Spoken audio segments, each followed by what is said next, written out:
Bonjour à tous.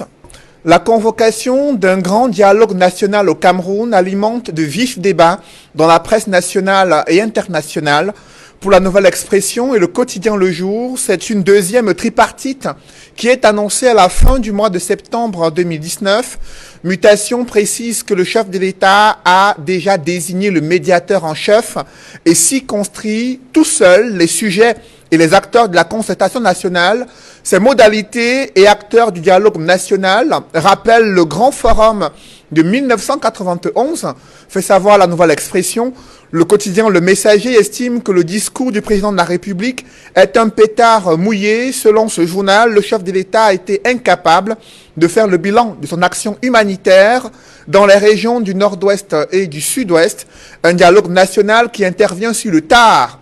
Selon le Financier d'Afrique, ce journal constate qu'il a fallu 3 années scolaires blanches, 3 ans de décadence économique, 2000 morts et 500 000 déplacés pour que le chef de l'État décide enfin de la tenue d'une tripartite 2 pour contenter la communauté internationale.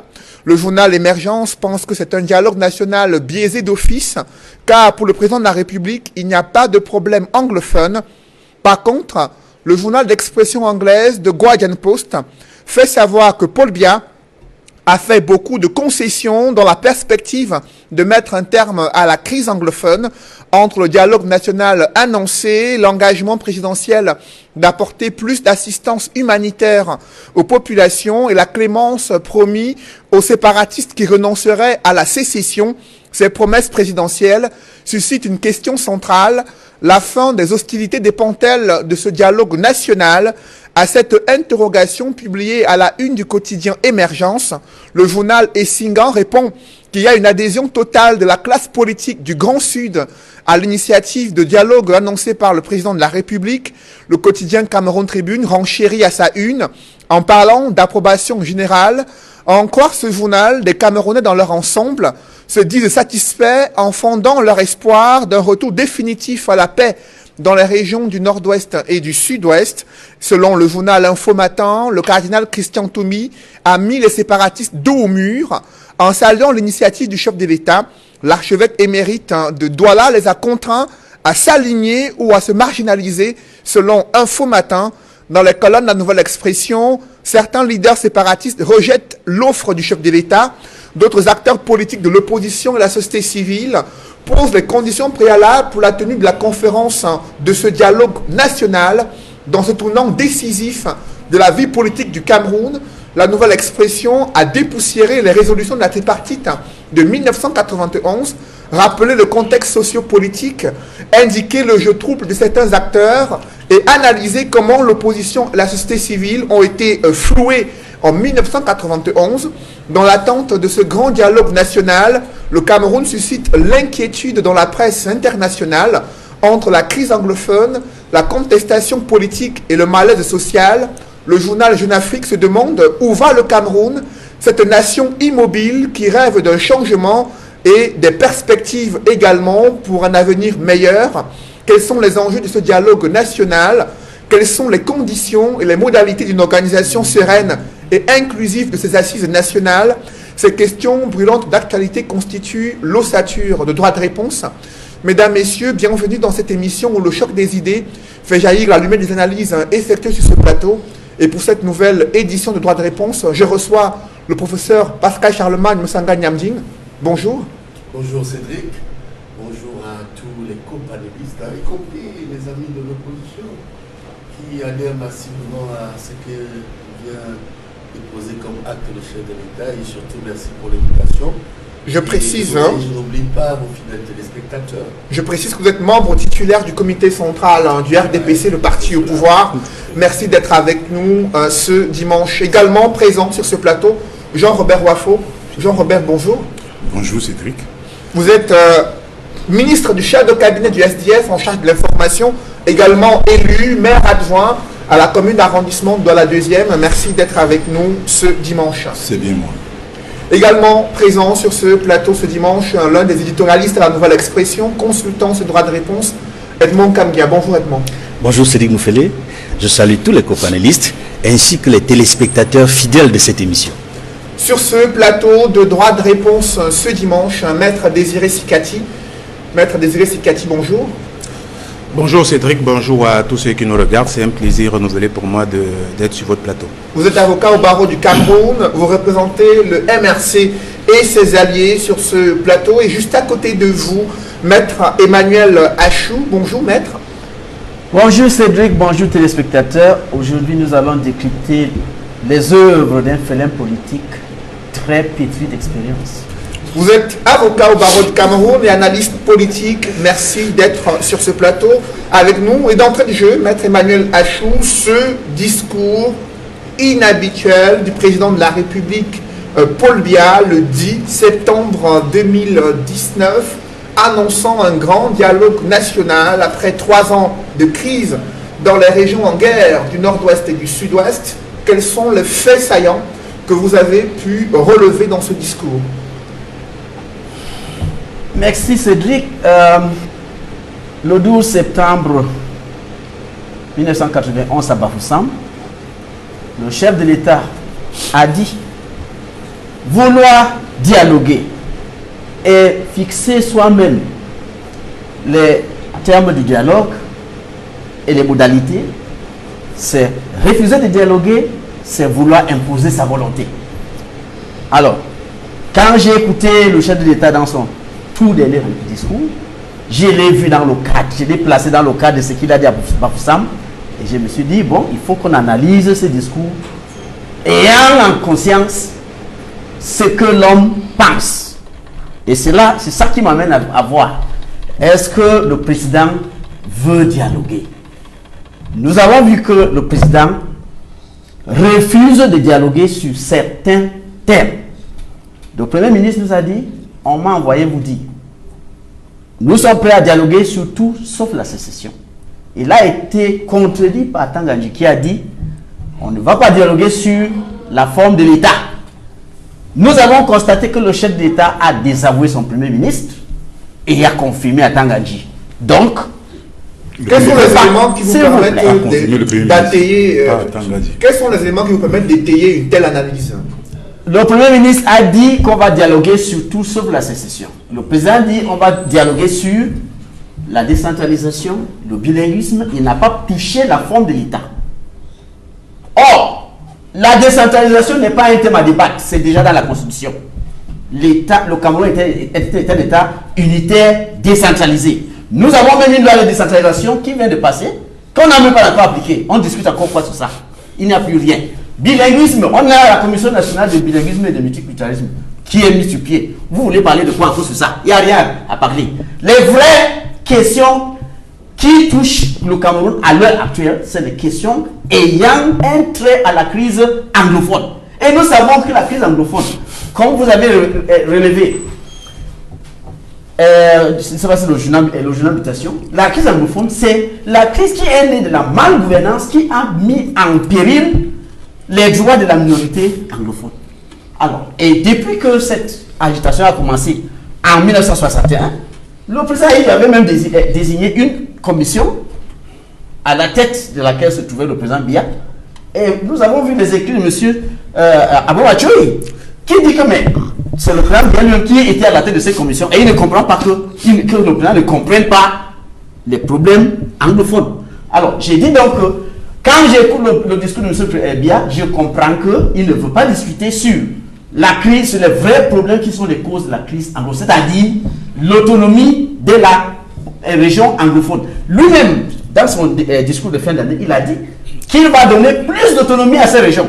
Mais on n'a pas vu cette autonomie dans sa loi sur la décentralisation qu'il venait de faire passer. Alors maintenant, il choisit lui-même les acteurs. Il dit,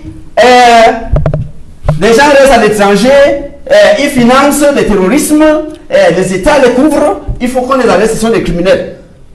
Donc ceux-là sont exclus d'office. La brigade anti-Salina, vous savez, ce n'est pas un secret. Ngana a essayé de venir ici, vous avez vu ce qui lui est arrivé. Alors ceux-là ne peuvent pas venir.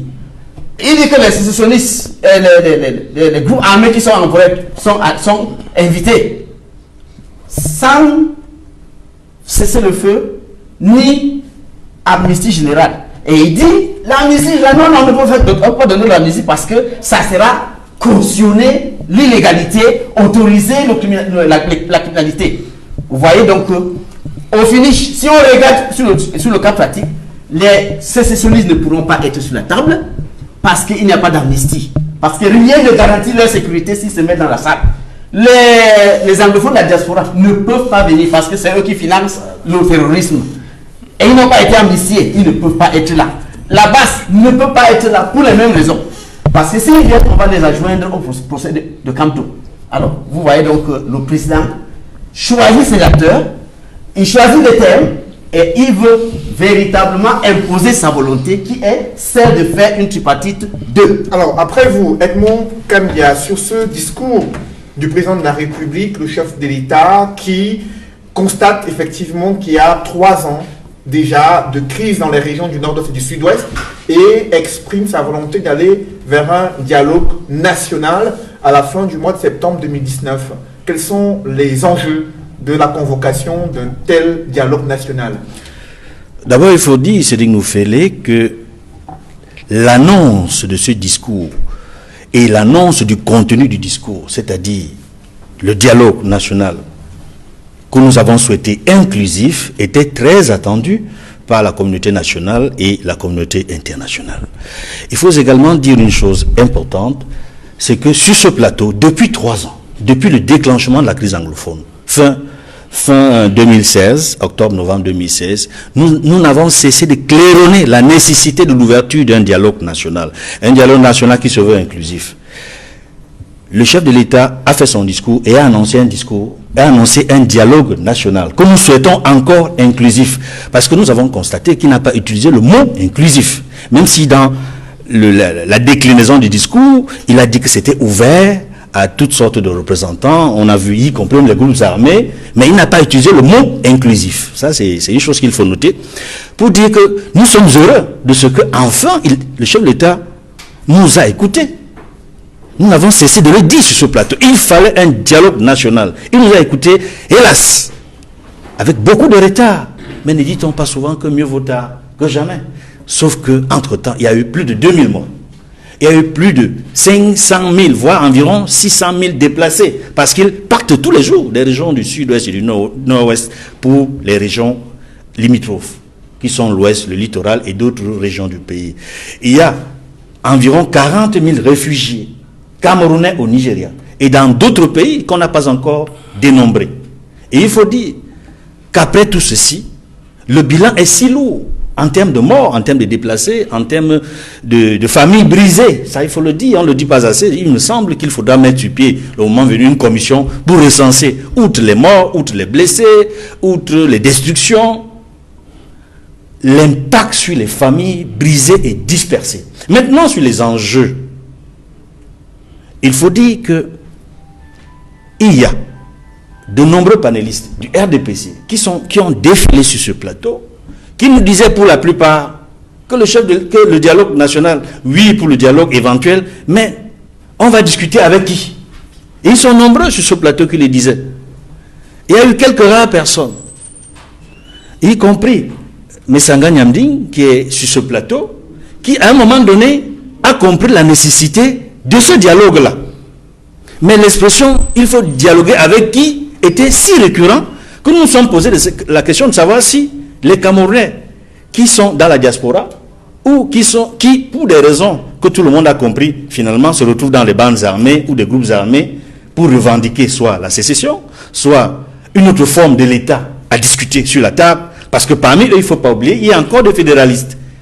On a eu l'impression que en face au pouvoir, certaines personnes considéraient que ceux-là ne sont même plus Camerounais. À partir du moment où certains se sont autoproclamés ambazoniens. Mais il faut comprendre pourquoi ils deviennent ambazoniens. C'est parce qu'à un moment donné, la malgouvernance et ce qu'ils ont appelé la marginalisation, la stigmatisation et l'exclusion, que le chef de l'État dans son discours a décrié, a contesté, a dit que lui, dans son régime, il n'y a pas de marginalisation, il n'y a pas d'exclusion, il n'y a pas de stigmatisation. Mais ça, il me semble que ça pourrait me faire l'objet des débats à l'intérieur de ce qu'on a appelé la crise anglophone. Mais le plus régulier, le plus constant élément d'enjeu, c'est dans quelques jours, l'ouverture, le mardi 17 septembre, l'ouverture de l'Assemblée générale de l'ONU. Le monde entier est focalisé sur la situation sociopolitique au Cameroun. Toutes les institutions de l'ONU, institutions telles que le Conseil de sécurité, telles que les organes spécialisés que sont le HCR, le Haut Commissariat pour les droits de l'homme, dont Michel Bachelet, son chef, son responsable, était au Cameroun au mois de mai et avait discuté avec le chef de l'État. Il y a des organismes internationaux, y compris l'Union européenne, le Parlement, dont le Parlement européen avait fait une résolution spéciale sur le Cameroun. Et ça, c'était la première du genre, une résolution sur le Cameroun. Dans cette résolution, on s'en souvient, le Parlement européen souhaitait la décrispation de la situation sociopolitique, l'ouverture d'un dialogue sur la crise anglophone, ce qui vient d'être annoncé par le chef de l'État. Nous souhaitons une chose, que dans l'annonce de ce dialogue national, que tout le monde soit inclusif, que le chef de l'État et son gouvernement soient de bonne foi et soient sincères.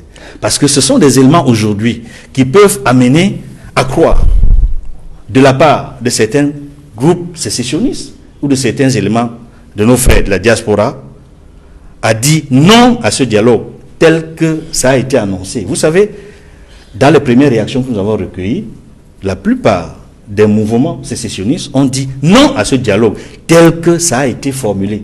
Parce qu'ils estiment que le dialogue doit être véritablement inclusif. Il faut le dire, qu'il soit inclusif. Et qu'un certain nombre de préalables Nous parlerons de ces préalables doivent être pris dans cette émission, pour qu'il y ait la certitude de la sincérité et de la bonne foi du gouvernement. Autre réaction sur ce plateau, celle de Jean-Robert Wafo, après l'annonce de ce dialogue national.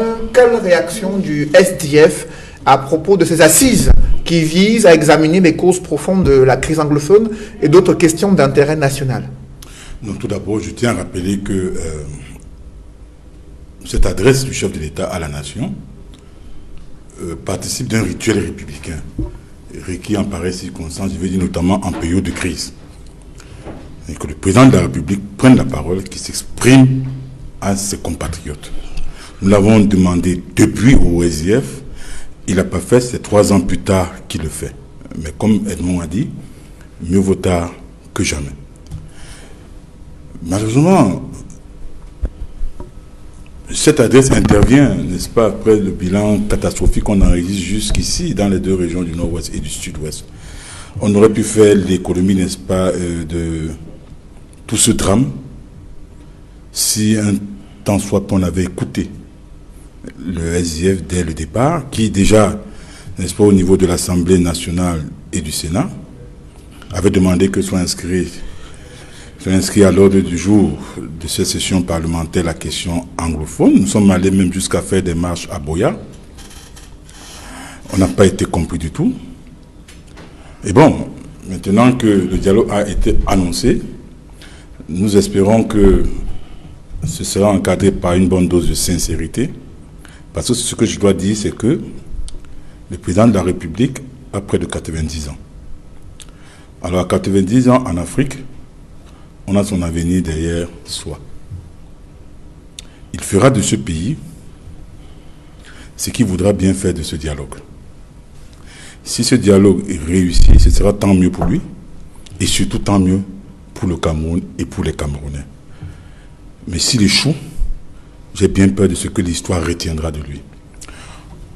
Nous avons été conviés à la primature, et nous du SDF. La délégation conduite par le premier vice-président Joshua aussi est allée là-bas, a exprimé, n'est-ce pas, son point de vue par rapport à ce dialogue.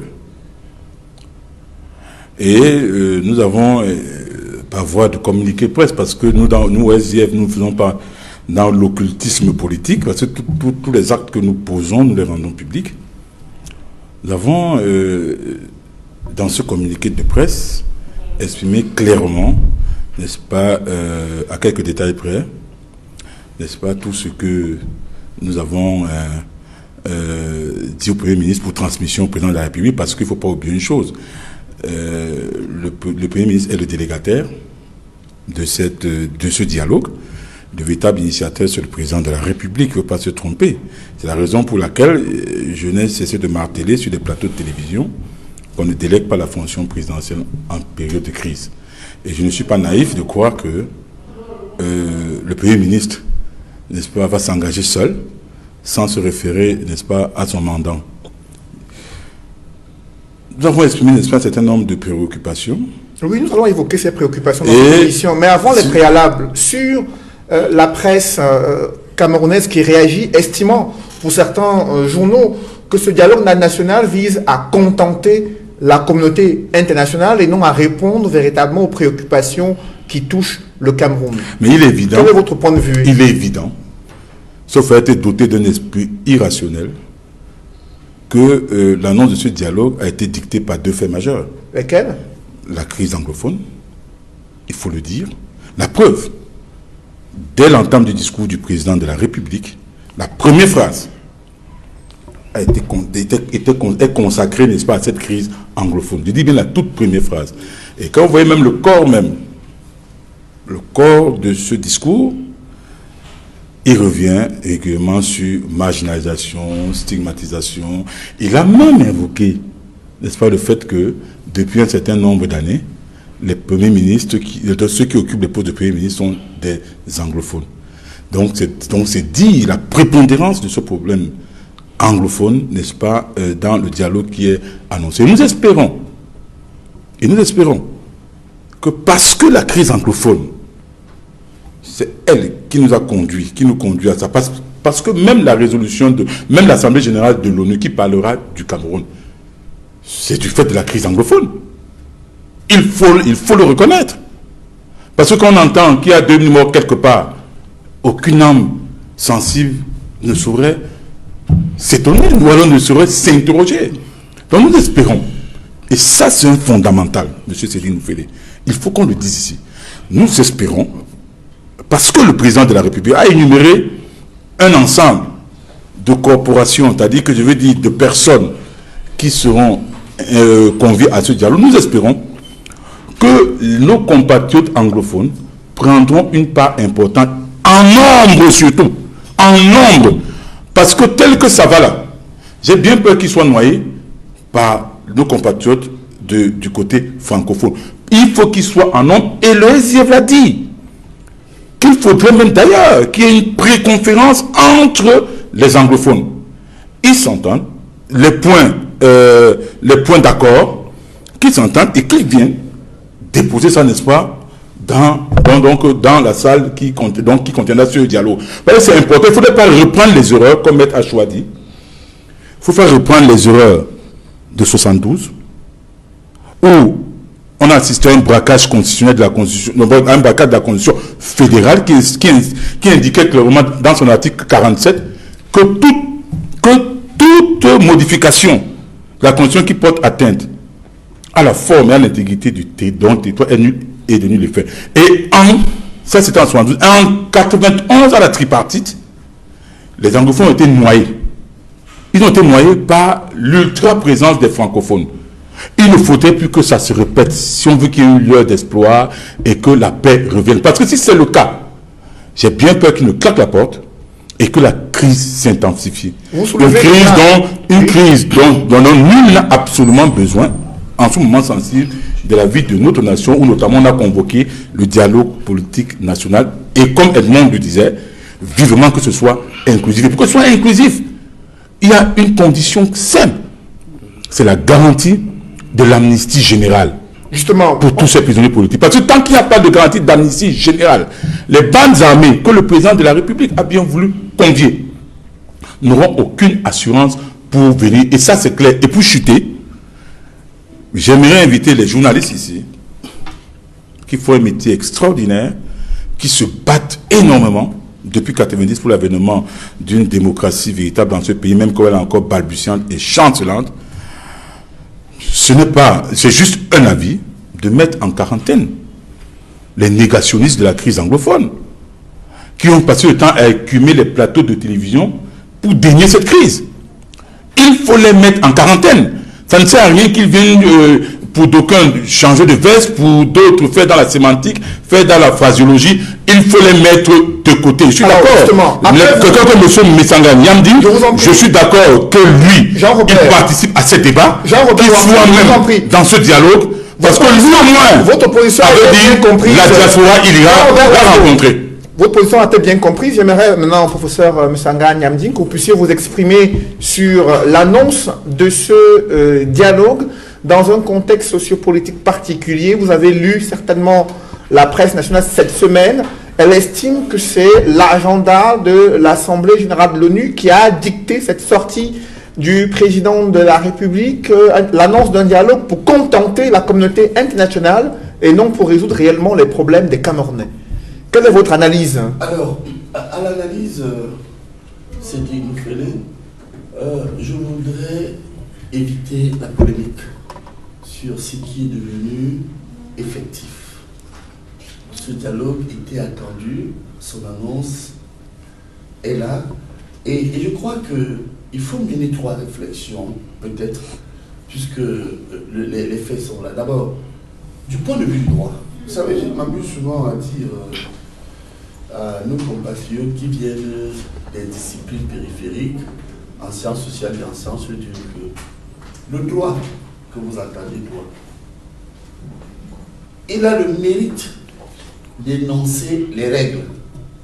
Et il a 2 missions. Vous savez, j'ai fait beaucoup d'histoires et de théorie du droit. La première mission du droit, c'est garantir la régulation sociale. Vous avez beau plaquer des normes, lorsque ces normes ne garantissent pas la régulation sociale, ce n'est pas du droit. C'est de l'écriture juridique. Vous avez une deuxième mission du droit, c'est la cohésion sociale. Alors, amener à ce que le président de la République et les Camerounais ont appelé le dialogue, il faut le définir. Je voudrais que mes compagnonnistes ici comprennent bien notre responsabilité. Lorsque vous nous donnez la chance, monsieur Nupele, dans cette chaîne de télévision qui est très occupée à Monovision, de ne pas rater l'occasion pour décrypter ce qui est en train de se préparer. Dialogue veut dire quoi sur ce premier point? En droit, d'abord, dialogue, c'est discuter par la parole. C'est la logique de la discussion générateur.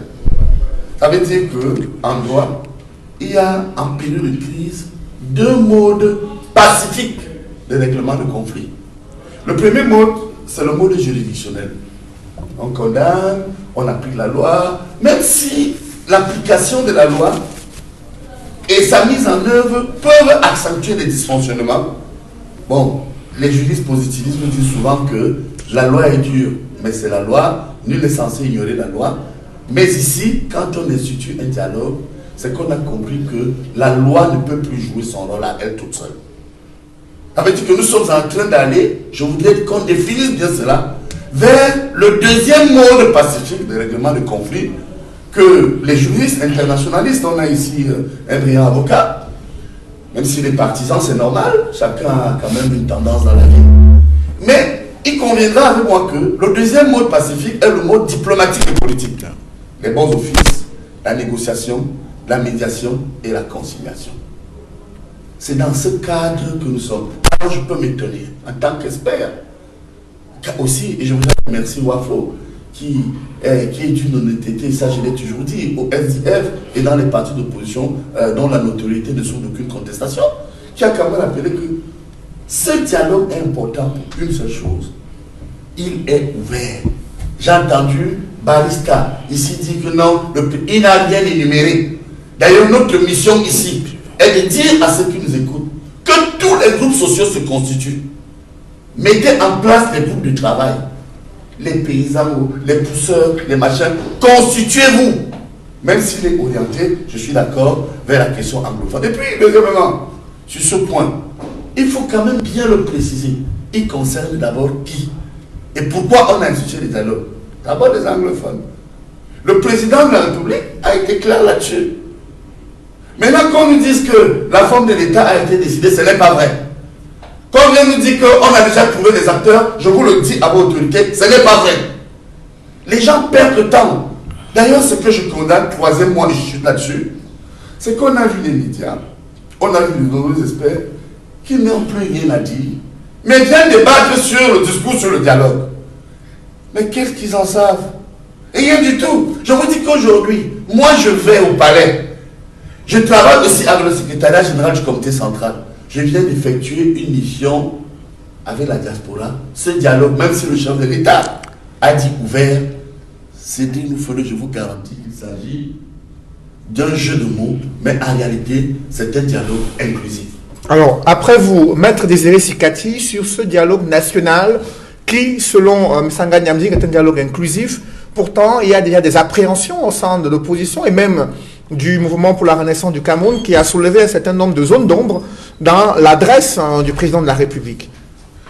Bon, déjà, il faudrait dire qu'il n'y a rien de nouveau sous le soleil parce que, voyez-vous, le président de la République, à la fin, est rentré dans ce que toute la communauté politique du Cameroun, du moins dans sa grande majorité, pour ce qui est des partis de l'opposition, des organisations de la société civile dans leur grande majorité, et bien sûr, dont le MRC avait préconisé depuis pratiquement 3 ans comme l'unique solution de nature à mettre fin à la crise anglophone. La question du dialogue, c'est une proposition qui a été faite depuis longtemps, et nous nous souvenons tous que la quasi-totalité de ceux qui ont pris la parole pour le compte du RDPC ont dit à un certain moment que le dialogue ne pouvait pas être la solution à la crise parce que déjà, il fallait définir les personnes avec qui il fallait négocier n'existaient pas. Au sein du RDPC, on l'a dit. Et c'est d'ailleurs l'une des raisons pour lesquelles la guerre a été privilégiée comme l'option qui, au regard du régime de Yaoundé, était de nature à régler cette crise-là. Maintenant, je pense qu'il faut se féliciter. On a dit sur ce plateau que mieux vaut tard que jamais. Je pense qu'il faut à la fin se féliciter de ce que M. Biya et son régime aient enfin compris que toutes les crises dans le monde, en général, finissent là où elles auraient dû commencer. Généralement, les crises militaires, elles finissent toujours par un dialogue. Et je pense qu'on aurait fait une économie sur le plan des pertes des vies humaines, sur le plan sociopolitique, si cette option-là avait été choisie dès le départ, comme le MRC l'a dit, en solidarité avec tous les autres acteurs politiques de bonne foi. Maintenant, je dois avouer qu'il faut aussi être capable d'émettre un certain nombre de réserves en se basant sur l'histoire du règlement de certaines crises qui ressemblent un peu à celles que nous sommes en train de vivre aujourd'hui. Je veux parler de la crise anglophone, bien sûr. La première chose, c'est quoi? C'est que le président de la République, ou bien M. Biya, dans sa communication, a donné l'impression que le Cameroun connaît une seule crise, qui est la crise anglophone. Or, à côté de la crise anglophone, qui est indiscutable, il y a une crise post-électorale qui est pas dans le même sens que la crise anglophone, mais qui, autant que la crise anglophone, est en train de mettre à péril l'harmonie, la paix sociale au Cameroun. Donc, il eût été bon que M. Biya, qu'il envisage également la crise post-électorale, qui est liée à l'élection présidentielle d'octobre 2018, comme l'un des éléments qui fait en sorte qu'aujourd'hui, il y ait une instabilité sociopolitique au Cameroun. Mais le président, M. Biya, a donné l'impression que ce n'est que la crise anglophone qui est le seul élément qui met aujourd'hui en péril la paix. À côté de ça, aujourd'hui aussi, il faudrait peut-être se demander si organiser ce grand dialogue national dans un environnement qui ressemble pratiquement à celui de 1991 est une garantie pour un résultat positif. Parce qu'il faut rappeler que lors de la tripartite de 91, beaucoup de personnes en parlent, mais personne ne rentre au fond pour expliquer vraiment que les conclusions de la tripartite de 91 n'ont pas été appliquées réellement par le régime qui est au pouvoir. En 91, on avait décidé que le mandat présidentiel est de 7 ans renouvelable une fois. Ça, c'était l'une des conclusions majeures de la tripartite. Mais nous savons très bien qu'en 2008, le verrou de la limitation de mandat a été levé par le régime RDPC et aujourd'hui, le mandat présidentiel est de 7 ans indéfiniment renouvelable.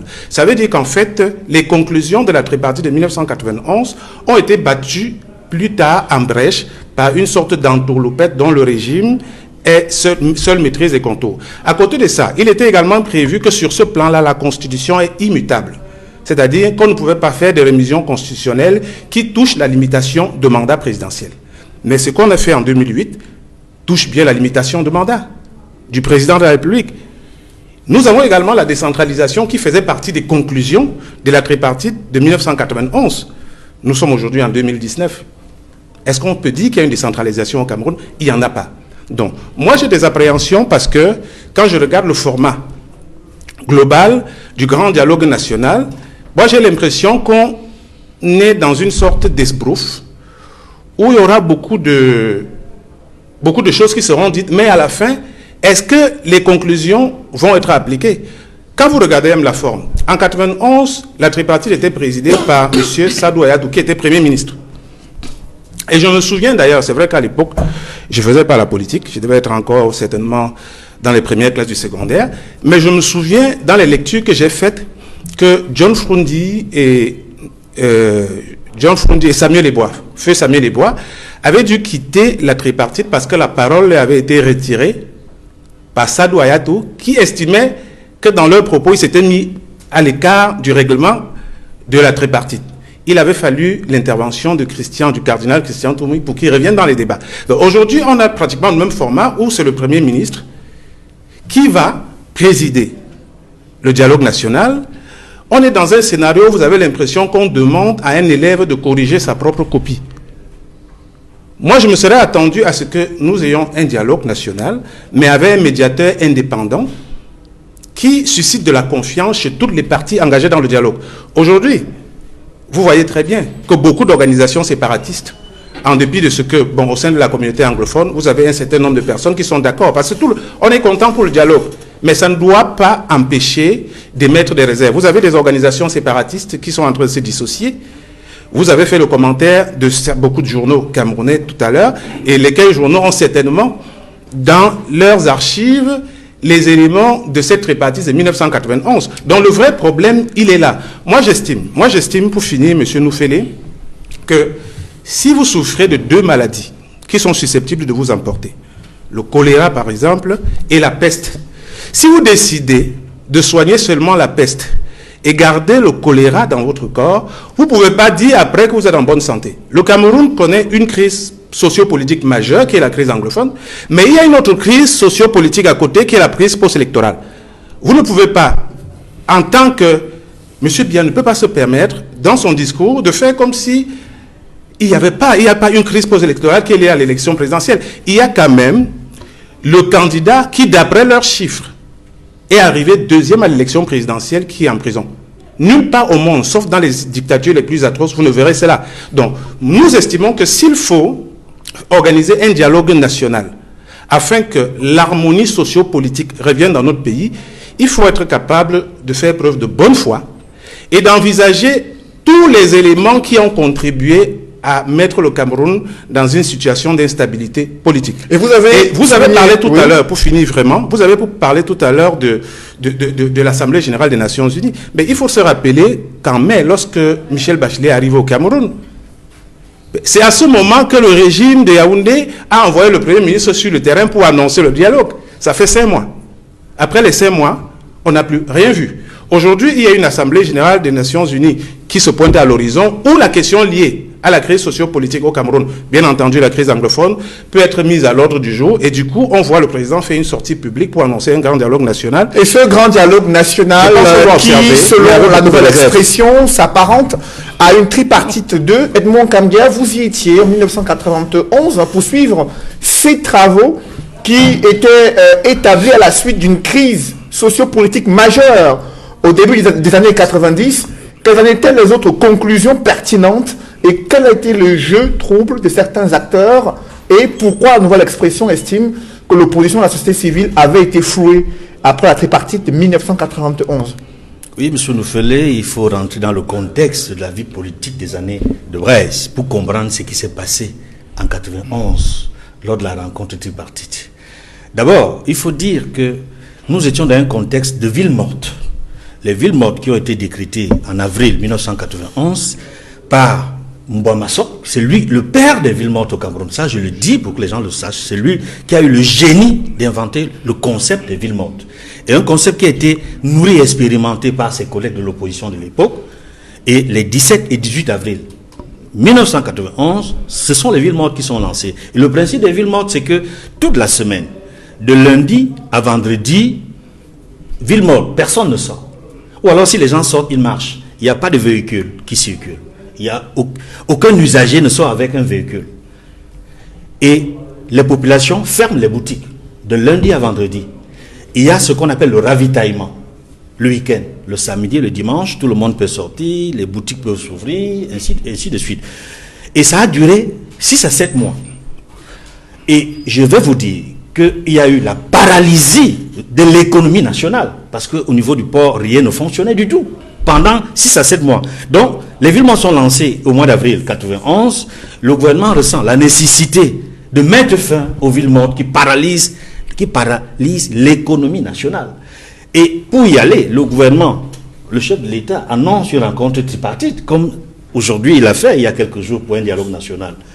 Et l'opposition, au niveau de sa coordination, des partis politiques de l'opposition et des associations, ils se réunissent et se disent il faut bien qu'il y aille ou qu'il n'y aille pas. Il y a 2 camps au sein de l'opposition. Certains pensent qu'il faut y aller, d'autres disent qu'on ne peut pas y aller. Mais l'opposition se retrouve en rang dispersé au niveau de la rencontre tripartite. C'est-à-dire, ceux qui avaient décidé qu'ils allaient y aller dans les débats se sont retrouvés là-bas. Et les autres, quand ils ont appris que certains se sont déjà avancés, les ont rejoints.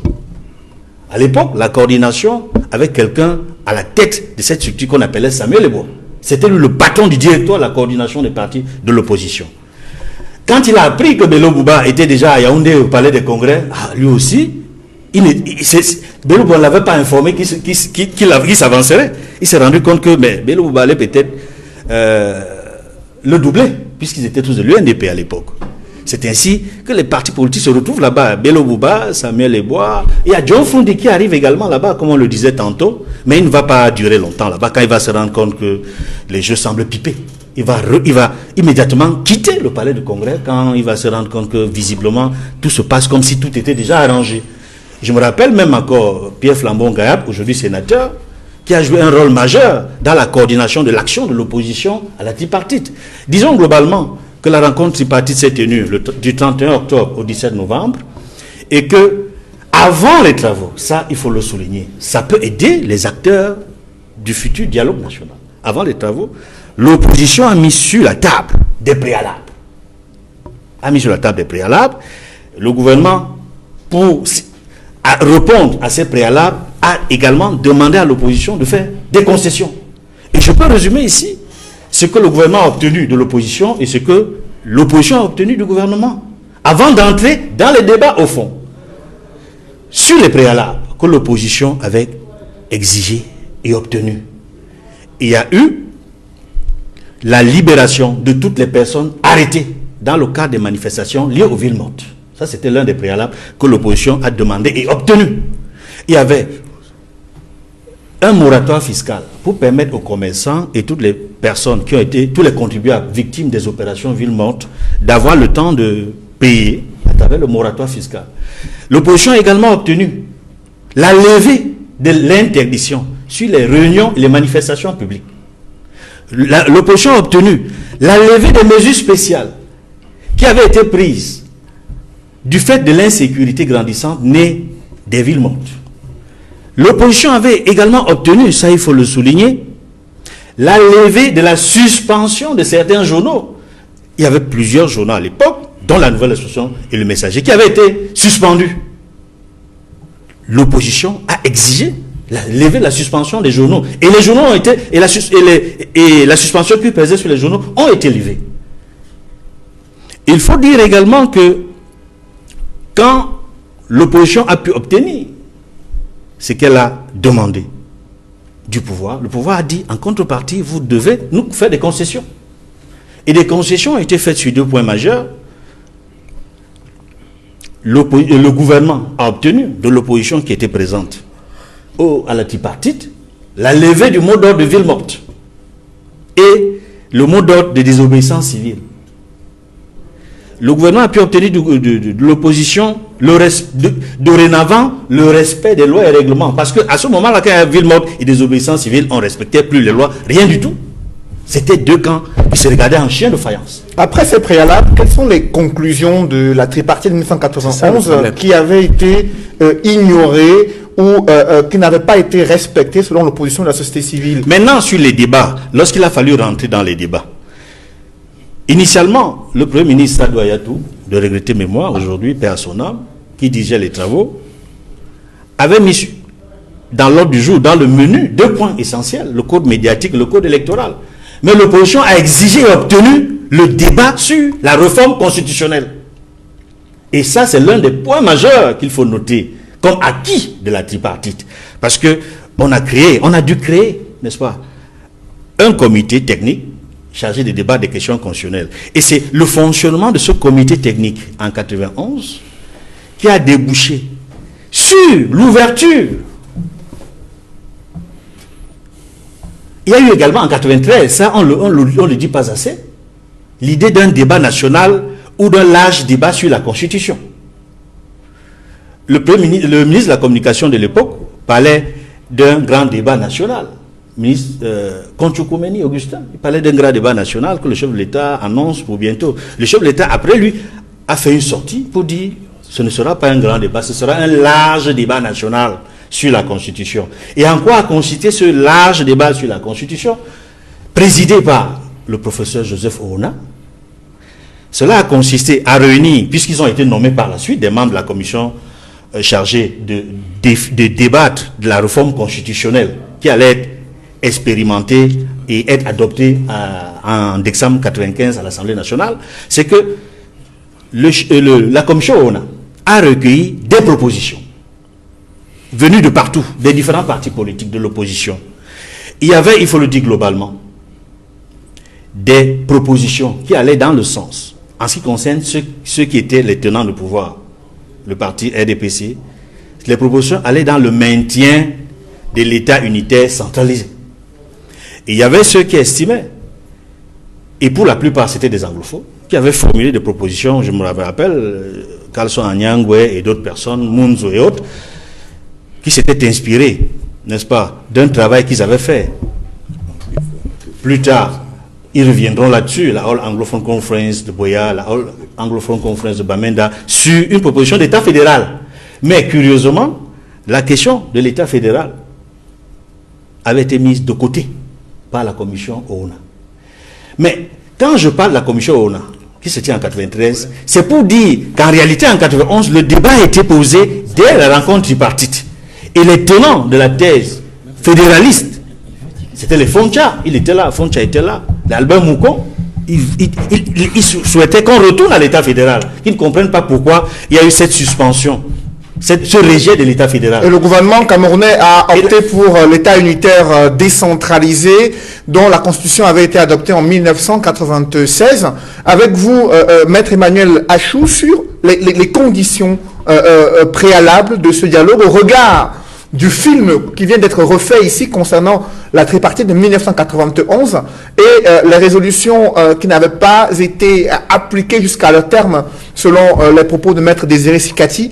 Pour vous, quels sont les éléments qu'il faut pour aller vers un dialogue national qui soit garanti que ces résolutions qui pourraient être adoptées à l'issue des travaux soient véritablement implémentées et imposées à tous les acteurs politiques? Il faut se dire à l'évidence que la crise anglophone fait mal à tous les Camerounais. Et lorsqu'on annonce donc un dialogue national, moi je voudrais que ce dialogue soit véritablement inclusif. Je ne dirais pas qu'il faudra inscrire à l'ordre du jour la crise post-électorale, parce que pour moi ça c'est une condition préalable. Monsieur Kamto, au dire de la commission électorale, a obtenu un score qui lui permettait d'être le deuxième à l'élection présidentielle. Il est en prison avec tout son état-major. Est-ce que vraiment les Camerounais pensent que on va dialoguer sans ce monsieur et toute son équipe et que ça sera considéré comme inclusif? Non. Il faut libérer M. Kamto et son gouvernement parce qu'il commande 1/5 de la population camerounaise. Ils ont la sympathie de 20% de la population camerounaise. Donc on ne peut pas les ignorer, on ne peut pas les laisser en brousse. Bon, 15 même si c'est 5. Voilà. Ils ont une emprise, n'est-ce pas, politique sur les Camerounais. De l'autre côté, vous avez Sissi Kwayou Taibé et son gouvernement en prison. Ce monsieur vient de nous démontrer qu'il tient les mains parce que quand il a été condamné, il a dit à ses gars, renforcés. Et on a vu. Jusqu'à maintenant, il y a le lockdown. Ça doit être, peut-être que ça finit aujourd'hui. 2 semaines de lockdown. Mais ce monsieur est puissant.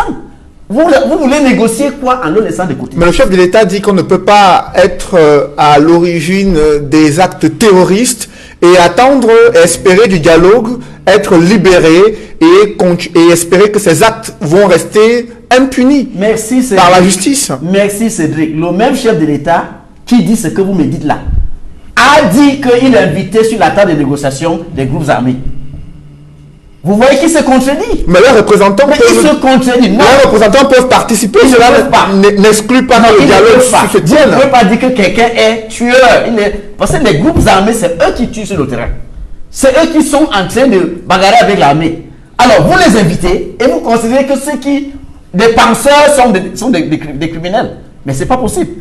Ça, c'est vouloir le beurre et l'argent du beurre. S'il considère les groupes armés comme des gens avec qui il peut négocier, il doit considérer les chefs qui les représentent comme les personnes avec qui il doit dialoguer. En tout cas, je ne vois pas d'issue. Tant que la personne qui décide est en prison, vous discutez avec le sous-fief, vous croyez que ça va l'engager? Vous croyez que les sous-fiefs là peuvent décider d'arrêter? Non, il faut que nous soyons honnêtes. Si on veut avoir une lisibilité, une visibilité dans cette histoire, mettons sur la table tout le monde. Ça ne nous cause absolument rien. L'amnistie générale va profiter aux membres de la base, aux membres de la diaspora anglophone qui financent les groupes armés. Elle va profiter aux combattants sur le terrain parce que la finalité que nous recherchons, c'est l'arrêt des hostilités. Le chef de l'État a demandé à ces groupes armés d'aller vers les points de DDR pour pouvoir déposer les armes et là, ils bénéficieront de la clémence de la part des autorités administratives. Je suis d'accord avec vous, mais je dois dire que le chef de l'État lui-même sait que ça ne sert à rien d'insister sur une voie sans issue. Il avait déjà demandé depuis. Quel était le résultat? Où est la garantie qui sera suivie maintenant? Non, il faut qu'on soit sérieux. Ça, c'est un truc qu'il a demandé, personne ne l'a écouté. Ils ont monté quelques enfants pour dire qu'ils sont en train de déposer les armes. Où sont? Pourquoi est-ce qu'ils sont encore en brousse? Pourquoi ils font le lockdown? Non, soyons sérieux. Si nous voulons avoir une réunion pour plaire aux gens, allons-y. Mais si vous voulez que les hostilités s'arrêtent, appelons tout le monde sur la table. Moi, j'ai dit que le dialogue national doit être véritablement inclusif. Mais ce Messara Nyambin dit, lui, il est au palais tous les jours et il nous assure que ça sera inclusif. C'est lui qui le dit. Où est la garantie? Où est la garantie? Parce que si quelqu'un de la diaspora non désirable là vient ici, on l'arrête, on le jette en prison. Vous connaissez son sort. Où est donc la garantie que ce monsieur ne sera pas arrêté lorsqu'il va arriver ici? Les commandants qui sont en bourse là, vous les connaissez? On ne les connaît pas. Donc, ce n'est qu'une amnistie générale qui pourra permettre, n'est-ce pas? Comme le SDF a demandé, il faut préciser. Comme le SDF a demandé. Et bien d'autres ont demandé, parce que moi-même je le demande tout le temps. Okay. Ce n'est que ça qui peut permettre à tout le monde de se sentir à l'aise, de venir débattre de ce qui nous concerne. C'est notre pays. On ne peut pas faire comme si c'est le pays de quelqu'un d'autre. C'est pour nous. Alors, dans ce processus de dialogue, le SDF, une délégation a rencontré le Premier ministre pour évoquer les conditions que pose le SDF pour la tenue de ce dialogue. Jean-Robert Wafo, quels sont les points importants pour lesquels le gouvernement doit accéder afin que ce dialogue se tienne? D'abord, il faut qu'il y ait le cessez-le-feu.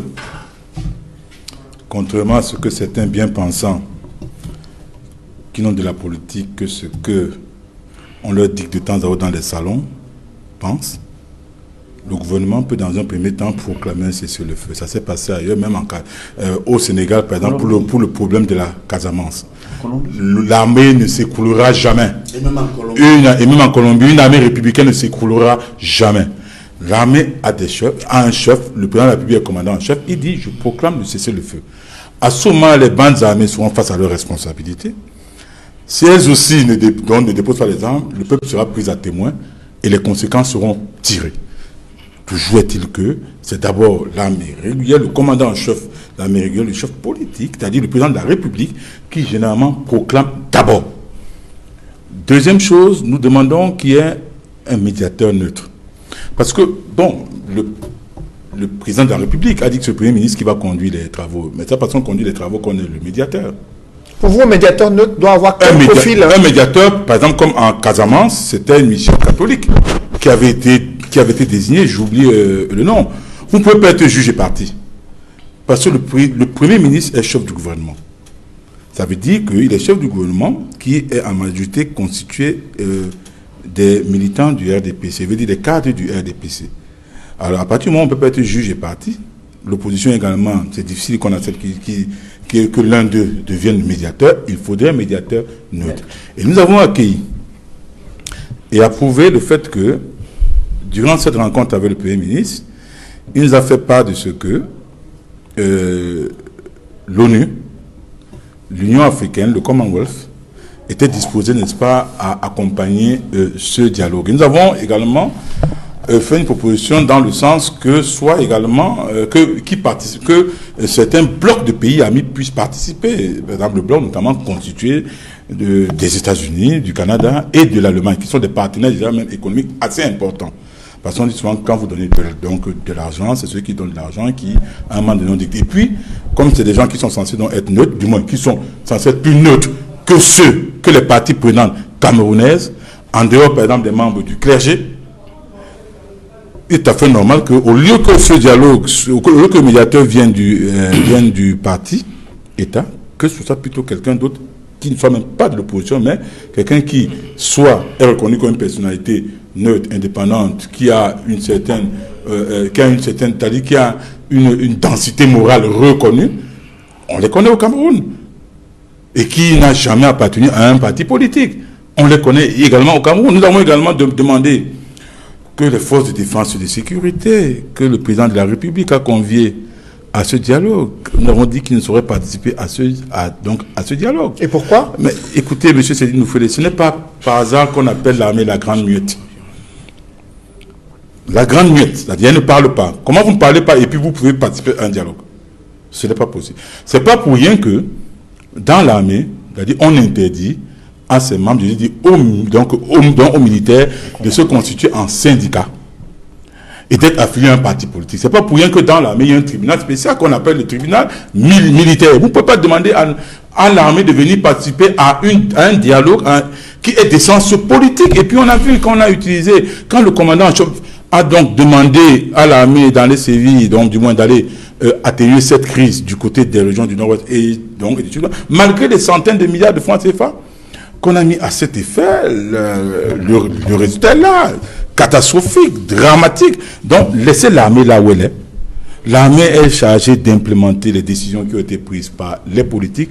Nulle part au monde dans un dialogue politique inclusif, on a vu l'armée être partie prenante. Il y a des cénacles. Il y a le Conseil national de la sécurité, il y a le haut commandement. Tout ça, ils organisent des réunions. On ne peut pas demander à l'armée de venir le faire. Ce serait dangereux. L'armée se doit d'être républicaine, comme elle est, même quand il y a des bébés galeuses, même comme il y a certains chefs politiques qui tirent profit, n'est-ce pas, de ce que je peux appeler dans l'économie de guerre, laisser l'armée de côté.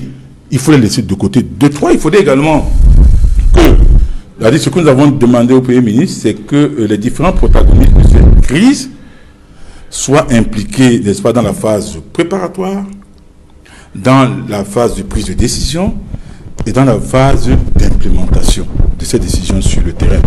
Parce que vous aurez beau, n'est-ce pas, dire il faut ci, il faut ça, mais tant qu'on ne va pas implémenter ça sur le terrain, c'est-à-dire qu'il n'y aura pratiquement rien. C'est la raison pour laquelle, pour implémenter ça sur le terrain, il faudrait bien évidemment que les différents protagonistes, les acteurs, le président de la République a parlé dans des bandes armées, a parlé de la diaspora, il faudrait absolument qu'il y ait une garantie de l'amnistie générale pour tous ces gens, pour tous ces protagonistes. Comment garantir justement cette demande que vous êtes en train de faire? Edmond Kamgia a parlé de la tripartite de 91. Je vous rappelle quand on arrive à 91, dès l'entame, c'est-à-dire avant l'entame, il n'était pas question de lever la censure des journaux. Il n'était pas question qu'on parle de la décentralisation.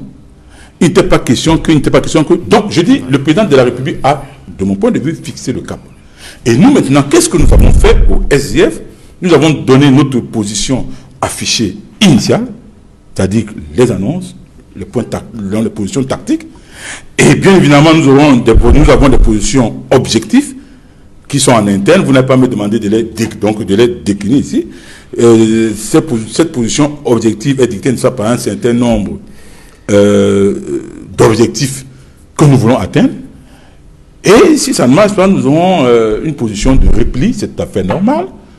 C'est-à-dire que c'est la position en dessous de laquelle nous allons claquer la porte. Et cette position-là, c'est également en interne, ça relève de la stratégie. Vous n'avez pas demandé donc de dévoiler ça ici. Et puis, ce que nous souhaitons, c'est qu'il y ait plus de zones, d'accord, donc il y ait plus de zones d'accord. Et donc, parce que si on a cette zone d'accord préalable, cette zone d'accord préalable, je définis ça comme quoi? Comme l'intervalle dans lequel les différents points objectifs coïncident. Et ce serait l'idéal que également, et il faudrait que Edmond Kamgia a parlé, que l'opposition aille. J'ai entendu même des gens dire que l'OSDN ne devait pas d'abord partir. Je dis, je ne suis pas d'accord. Que chacun a exprimé, n'est-ce pas, son point de vue. Parce que l'expérience de 91, ce qu'Edmond refuse de dire, c'est quoi? C'est que, quand on se réunissait avant, M. Edmond Kamgia, il faut le dire aux Camerounais, vous êtes un témoin de l'histoire, vous êtes journaliste de qualité et d'exception, personne ne peut vous dénier cela. C'est que quand nous nous réunissions, quand les partis politiques se réunissaient avec la société civile, quand le FDP, par exemple, se réunissait avec la société, avec certaines organisations de la société civile et certains partis politiques d'opposition, chaque voix comptait, c'est-à-dire le FDP a une voix, un parti politique qui ne représente rien, ce n'est pas une insulte, a la même voix que le FDP. Et de deux, il faut le dire, Edmond Kamgia, c'est quoi? C'est que à peine les réunions s'achevaient, que Yaoundé était au courant en léger différé. Pour dire que des gens, dès qu'ils sortaient, ils transmettaient déjà ça à leurs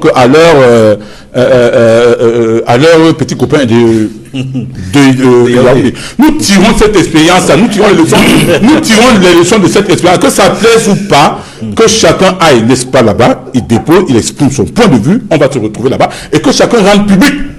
Parce que nous l'avons fait au SDF. Parce que si chacun le rend public par voie de communiqué de presse, en allant là-bas, dès qu'on va se regrouper dans le bloc de l'opposition, et je trouve pour ma part que le MRC et le SDF sont des alliés objectifs sur un certain nombre de points républicains, comme la révision de la Constitution, comme la révision du Code électoral, comme les libertés fondamentales, c'est-à-dire la liberté d'expression et la liberté de manifester, comme la libération des prisonniers politiques qui sont incarcérés, depuis un certain temps. Mais en même temps, nous savons ceci, parce qu'il ne faut pas perdre ça de vue, le problème fondamental, le point focal, qui a par ailleurs dicté l'annonce de ce dialogue, c'est la crise anglophone. Il faut qu'on le dise. Parce que ce que je vais dire, M. Edmond Kamgia, M. Sédine, nous fêlez. Du côté francophone, il n'y a pas eu de mort. Il n'y a pas eu de mort. Mais il y a eu des soldats quand même. Je dis du côté des populations. Bon, je dis du côté des civils. Il n'y a pas. Écoutez. Et les civils francophones là-bas. Je vous en prie, monsieur. Quand je dis qu'il n'y a pas eu de mort, ce n'est pas dit qu'il y a eu zéro mort. Non, c'est pas ce que je dis. Mais je dis. C'est les populations anglophones qui ont le plus souffert. En majorité, toi, nous. C'est les populations anglophones qui se retrouvent réfugiées au Nigeria. Oui. Il y a près de 60 000 réfugiés. C'est les populations anglophones qui sont des déplacés internes. Donc, ce sont eux qui payent le lourd tribut.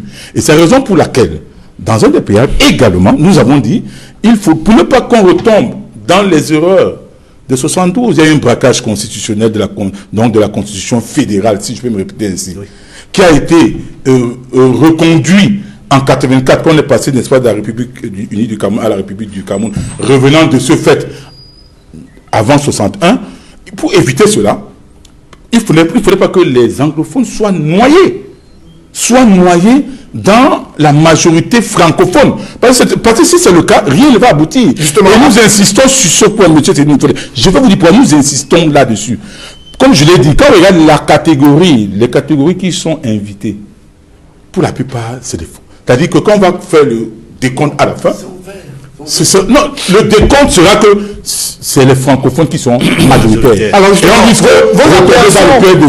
appréhensions ont été bien comprises. Il y a une préconférence entre Robert Wafo, permettez maintenant au MRC aussi de pouvoir s'exprimer sur ces conditions préalables. Maître Désiré Sikati, sur les conditions préalable pour l'organisation sereine du dialogue national. Quelle est la position du mouvement pour la renaissance du Cameroun sur ce dialogue annoncé à la fin du mois de septembre 2019? Bon, disons que pour ce qui concerne les conditions préalables, je suis obligé de vous dire que pour le moment, le mouvement pour la renaissance du Cameroun n'a pas encore formulé des conditions préalables, mais il est possible que la position du MRC sur ces points-là soit connue dans les prochains jours. Néanmoins, pour un dialogue comme celui-là, il y a un certain nombre d'évidences que l'on devrait constater. Parce que un dialogue dont l'initiative a été donnée par le régime de Yaoundé ne peut pas se faire sans qu'il y ait une garantie, notamment pour les populations anglophones, tous les groupes séparatistes et même la communauté politique de l'opposition, une garantie de bonne foi et de bonne volonté du régime de Yaoundé. La garantie de bonne foi et de bonne volonté signifie que tous ceux qui participent aux travaux du dialogue national doivent participer parce qu'ils sont convaincus que les résolutions qui sont prises seront appliquées. C'est-à-dire vont revêtir donc un caractère contraignant. Oui, non, dès l'entame. Disons, on dit exactement la même chose. Et l'un des moyens pour rassurer tous les acteurs, notamment les acteurs qui sont opposés au régime, comme les forces séparatistes, les partis politiques de l'opposition, c'est de donner la garantie que tous ces acteurs-là peuvent participer au dialogue sans aucun risque pour leur liberté. Lorsque M. Biya fait appel aux Camerounais de la diaspora, ainsi qu'aux leaders séparatistes anglophones, dont on sait que certains viendront ici, risquent de se faire arrêter. Moi, je me pose la question de savoir, est-ce que ce n'est pas une façon d'amener ces personnes-là à ne pas venir? Est-ce qu'il n'aurait pas fallu commencer déjà par le vote d'une loi d'amnistie, à telle enseigne que toute personne qui est impliquée dans la résolution de la crise, qui arrive au Cameroun, sache qu'elle ne court aucun risque pour ce qui est de sa liberté. Vous ne pouvez pas dire une chose et son contraire. Demandez aux Camerounais de la diaspora de venir, alors qu'en même temps, vous les indexez, du moins certains d'entre eux, comme étant des fauteurs de troubles, sur qui on devrait appliquer la rigueur d'une loi que je qualifie d'arbitraire. Donc, moi, je pense qu'il y a un problème de confiance, une question de confiance déjà qu'il faudrait régler. Et cette question de confiance, là, pour moi, la solution passe par une loi d'amnistie. À côté de cela, il y a la véritable indépendance du médiateur. Tout à l'heure, quand j'ai pris la parole pour la première fois, je vous ai parlé du précédent de 91. Moi, j'ai l'impression qu'on est en train de repartir dans le même format. Et quand vous avez demandé à M. Edmond Kamgia, quelles étaient les résolutions de la tripartite, moi, j'aurais bien aimé qu'il vous dise que la principale résolution, c'était la limitation du mandat du président de la République. Et j'ai dit tout à l'heure que cette résolution-là, elle a été bottée en touche quelques années plus tard, en 2008. Alors, dans ces conditions, pourquoi est-ce que vous ne voulez pas qu'un acteur politique qui participe à ce dialogue national se dise, quelles que soient les résolutions qui seront prises, quelques années après, le régime de Yaoundé va revenir dessus. C'est la raison pour laquelle j'estime que même si le président de la République a donné une feuille de route sur la présidence de ce dialogue, le président a dit que c'est le Premier ministre qui va présider le dialogue. Mais je pense aussi que pour donner des garanties, pour motiver les autres acteurs politiques de ce qu'il s'agit d'un dialogue sincère et non hypocrite, mais il faut que le Premier ministre s'associe des leaders d'opinion. Si je dis leaders politiques, ils vont avoir l'impression qu'il est question de demander que des partis d'opposition viennent épauler le Premier ministre et qu'à la fin, le Premier ministre se fasse supplanter. Dans ce pays, on a des leaders de la société civile qui ne sont pas impliqués dans la vie politique, mais qui ont quand même l'aura nécessaire à épauler le Premier ministre dans cette mission-là. Et ça donnera quand même à ceux qui viendraient négocier avec le régime de M. Biya que les résolutions, la garantie que les résolutions qui seront prises peuvent être appliquées. En République démocratique du Congo, on a tous vu que la crise sociopolitique que ce pays a connue pendant plusieurs années, elle a été à la fin réglée par les accords de la Seine-Sylvestre qui ont été pilotés par l'Église catholique. L'Église catholique n'est pas une organisation politique. Tout à l'heure, on a parlé du cas de la Colombie, mais on sait très bien qu'en Colombie, le régime colombien, du moins tous les régimes qui se sont succédés, ont négocié également avec les FARC qui posaient des actes qui ressemblent à ceux qu'on reproche aujourd'hui aux forces séparatistes. Et même Donc, au Sénégal, vous ne pouvez pas, au Sénégal, en Casamance. On a vu l'exemple même au Niger, avec la rébellion Touareg. Donc, je pense que dans un dialogue de réconciliation, il faut associer tout le monde. Sinon, ce n'est un dialogue inclusif que de nom. Et j'insiste pour dire, tant que ce dialogue national se passe sous une médiation exclusive du Premier ministre, on aura l'impression qu'il s'agit tout simplement d'un folklore où des gens sont invités juste pour venir, sur la forme, pour venir meubler la galerie, et qu'à la fin, déjà parce que lorsque le Premier ministre préside, ça veut dire c'est lui qui décide de ce qui est bon. Même si vous proposez, à la fin, c'est lui qui choisit ce qu'il retient de votre proposition. Vous n'avez aucune garantie, même si tous les partis d'opposition, parce que ce n'est pas les propositions qui manquent, il y en a. Le vrai problème, c'est quelles sont les garanties que ce que les partis politiques d'opposition, ce que les organisations de la société civile vont proposer seront retenues. C'est ça, il n'y a aucune garantie. Alors, une question. Non, mais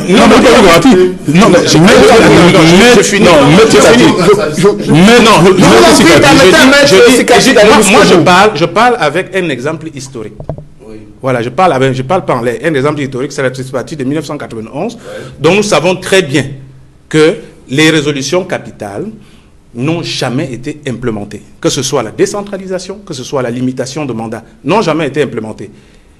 Les lois de 1990 sont arrivées bien avant à l'avènement de la démocratie, parce que dans le cadre de l'apaisement, il fallait rentrer dans le processus international qui commandait que le multipartisme ainsi que la liberté d'expression et d'opinion arrivent en Afrique. Donc les lois de 90 arrivent pratiquement au même moment que les lois similaires au Sénégal, en Côte d'Ivoire, au Bénin et partout ailleurs. Au regard de l'application à plusieurs vitesses des résolutions de 1991, professeur Messanda Niamdi, comment rassurer les parties prenantes de ce que les résolutions qui seront prises lors de ce dialogue national, que les acteurs, leur participation puissent être effectives sans crainte de représailles judiciaires ou autres, et que les garanties qu'ils sont en train de formuler soient prises en compte dans le processus de dialogue national qui est annoncé. Oui, merci, monsieur.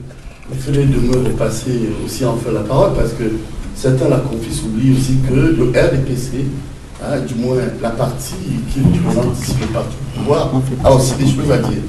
Alors, moi, je voudrais quand même vous féliciter.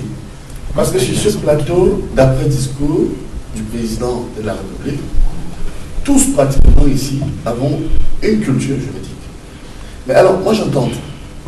Et c'est pourquoi, quand je suis sur un plateau, je joue avec beaucoup de sérieux mon rôle d'éducateur populaire. Il ne faut pas qu'on dérape sur les attentes du dialogue. D'abord, deux observations. Il ne s'agit pas d'une autorité de l'État qui n'existe plus. De maître, estimé maître. Non, je n'ai pas dit ça. Je n'ai pas parlé de l'autorité de l'État. Je n'ai pas dit ça. Excellent juriste. Alors, vous le savez, je me sens toujours très bien lorsque je discute avec les contradicteurs qui ont une certaine rationalité, du moins une certaine culture, non seulement politique, mais de droit. Et sur ce plan, vous savez que poser le problème de l'autorité du Premier ministre, c'est se comporter comme si on était dans une espèce de no man's land où l'État a foutu le camp. Le gouvernement n'existait plus, les lois n'existaient plus. Or, ce dialogue initié fait partie des actes qui confèrent à l'État son autorité. Quoi que l'on dise, c'est une concession venue, moi je suis d'accord avec vous, dans mon propre parti. Lorsque j'ai parlé du dialogue inclusif, j'ai eu toutes sortes, écoutez, de mégardes sur ma personne. Parce qu'on me disait parfois, ce n'est pas la ligne du parti, c'est pas ce que parle le chef. Je suis bien content que, finalement, le chef qui est un visionnaire, Paul Biya c'est un visionnaire, c'est un homme de consensus, c'est pas un va-t-en-guerre. Et je puis d'ailleurs vous faire remarquer quelque chose. Depuis son arrivée au pouvoir, c'est en période de crise, hormis des sorties solennelles, c'est la 4e fois qu'il fait un discours en période de crise. D'abord, lors de la tentative de coup d'État, il est sorti. Ensuite, lorsqu'il y a eu les villes mortes, il est sorti. En 2008, il est sorti. Moi, je suis politologue, je veux jouer bien mon rôle. C'est la 4e avec cette fois-ci, cette crise anglophone. Maintenant, vous avez raison sur le timing. Je partage avec vous le fait qu'à un moment donné, le dialogue existait. Non, je ne suis pas d'accord quand vous dites qu'il n'existait pas, mais il était exclusif. Parce que, à travers le Premier ministre Yann Filomon et d'autres médiateurs, s'est rendu là-bas et il était très institutionnalisé. C'est-à-dire, à un moment donné, on se posait la question, je l'ai dit sur votre plateau, c'est dit, vous vous souvenez, qu'on ne peut pas prendre une telle initiative s'il n'y a pas un John Funti, un Damduya, un X ou Y. Je l'ai dit. Oui, mais il faut calmer toi aussi. Permettez-moi, oui, je suis d'accord. Maintenant, je voudrais quand même qu'on recadre les choses en évitant de se comporter comme si on venait de puer l'État de son régime. Deuxième observation. Sachez une chose. Dans ce dialogue, vous avez des personnes qui des personnes de mauvaise foi. Ils ne veulent même pas ils ne veulent même plus de l'État au Cameroun. Et vous avez des personnes de bonne foi. C'est pourquoi... Comment garantir dans la participation de ces personnes de bonne foi à ce dialogue? J'en viens avec vous. C'est qu'il faut que nous qui sommes des experts sur les plateaux. Moi, je reviens d'un voyage où j'ai rencontré des gens c'est bien quand même qui vient parler ici. Moi, j'ai rencontré les hommes d'Akwanda. J'ai discuté avec ceux qui entourent Ayabacho Lucas. Vous êtes dans les plateaux au Cameroun, mais moi, je les ai vus. J'ai rencontré quelqu'un qui discute au quotidien, je peux vous donner même son nom, le docteur Sakem, qui vit à Fribourg, à Genève. Oui, mais sauf que, professeur, ces personnes-là ont signé un communiqué pour dire qu'ils se désolidarisent du dialogue national. Tout ce que vous avez raconté. Il faut dire ça aussi. Permettez-moi donc de chuter et souffler que je ne sois pas coupé. Sinon, on ne va pas comprendre ce que je vais faire passer comme message. C'est dit que nous faisons pose une question. Qu'est-ce qui prouve qu'il y aura mauvaise foi? D'abord, il faut identifier les acteurs. Sortons tous de ce plateau pour dire que c'est ouvert. Que tous les corps sociaux se manifestent auprès du Premier ministre. Quitte à ce que le Premier ministre nous dise que disons, les handicapés se sont manifestés, on les a refusés. Les homosexuels se sont manifestés. Je vous en prie, respectons les lois du Cameroun. Pas des mots de ce genre. Restons sur la crise anglophone, qui est l'axe majeur de la problématique. Je vous en prie, restons sur l'axe majeur. Je vous en prie. Ce n'est pas reconnu au Cameroun. C'est encore un caractère illégal. Restons sur la crise anglophone. Je vous en prie. Allez-y. Continuons. On peut dire les avocats, on peut dire les paysans, on peut dire les chasseurs, on peut dire ce que je vais dire dans cette métaphore, même ce qui n'est pas autorisé doit être dit au dialogue. Le dialogue, quand vous prenez le discours du président Cédric Noufélé, avec votre permission, peut-être je comprends, vous avez peut-être cru que c'était une façon de dénigrer tel ou tel groupe. Non, il faut prendre tous les corps sociaux au sérieux au Cameroun. Parce que le président de la République, je cite, il dit, quels sont les objectifs? 1. La paix, la stabilité, le vivre ensemble. Alors, à partir de là, lui-même dit qu'en dehors de la question anglophone, on va impliquer d'autres corps sociaux. Et maintenant, pour terminer, M. Noufélé, il faut quand même qu'on soit sérieux quand on évoque l'affaire du MRC. Et quand on évoque, parce qu'on ne peut pas être dans un plateau comme celui-ci et nous comporter comme si les partisans du ministre Kamto n'avaient pas des attentes. Ou alors une communauté internationale et quelques-uns n'avaient pas des attentes. Mais ne commettons pas l'erreur d'apporter ici, par anticipation, les réponses des sorties de crise. Mais écoutez, le dialogue inclusif qui regroupe 3 types d'acteurs. Moi, je vous mets au défi sur ce plateau que quelqu'un me dise qu'on va éviter ça. Moi, je viens comme expert. On aura les acteurs étatiques dans l'État. On aura la société civile dans ses variétés. C'est-à-dire les forces vives de la nation, syndicats et autres, on appelle ça société civile. Et puis, de l'autre côté, on va avoir, comme je l'ai dit, la société politique. Personne ici sur le plateau ne peut me dire le contraire. Rationalisons ça.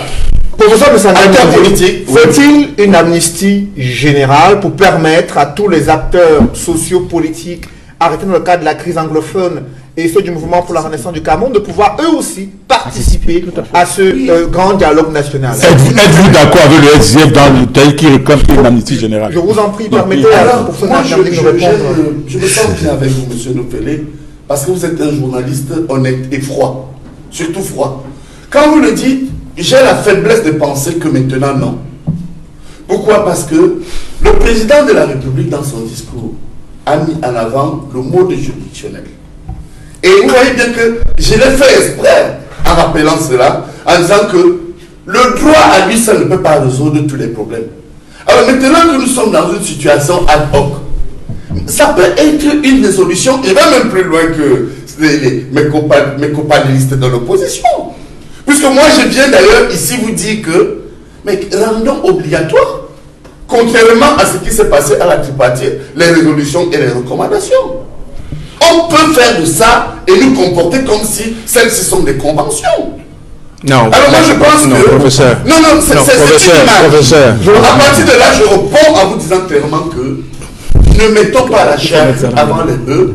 Moi je suis de ceux qui pensent que on peut sortir de ce dialogue en disant on libère Camto, on libère les prisonniers de la crise post-électorale, on libère tous les ambazoniens, on amnistie tel ou tel. Mais ici actuellement, je vous dis bien que les gens de mauvaise foi veulent fausser ce dialogue. Je crois que les acteurs dans tous les corps que j'ai cités ici, on peut les avoir aussi bien du côté anglophone que du côté francophone. Mais surtout, ces trois types d'acteurs, les partis politiques, le gouvernement et la société civile sont suffisamment armés là.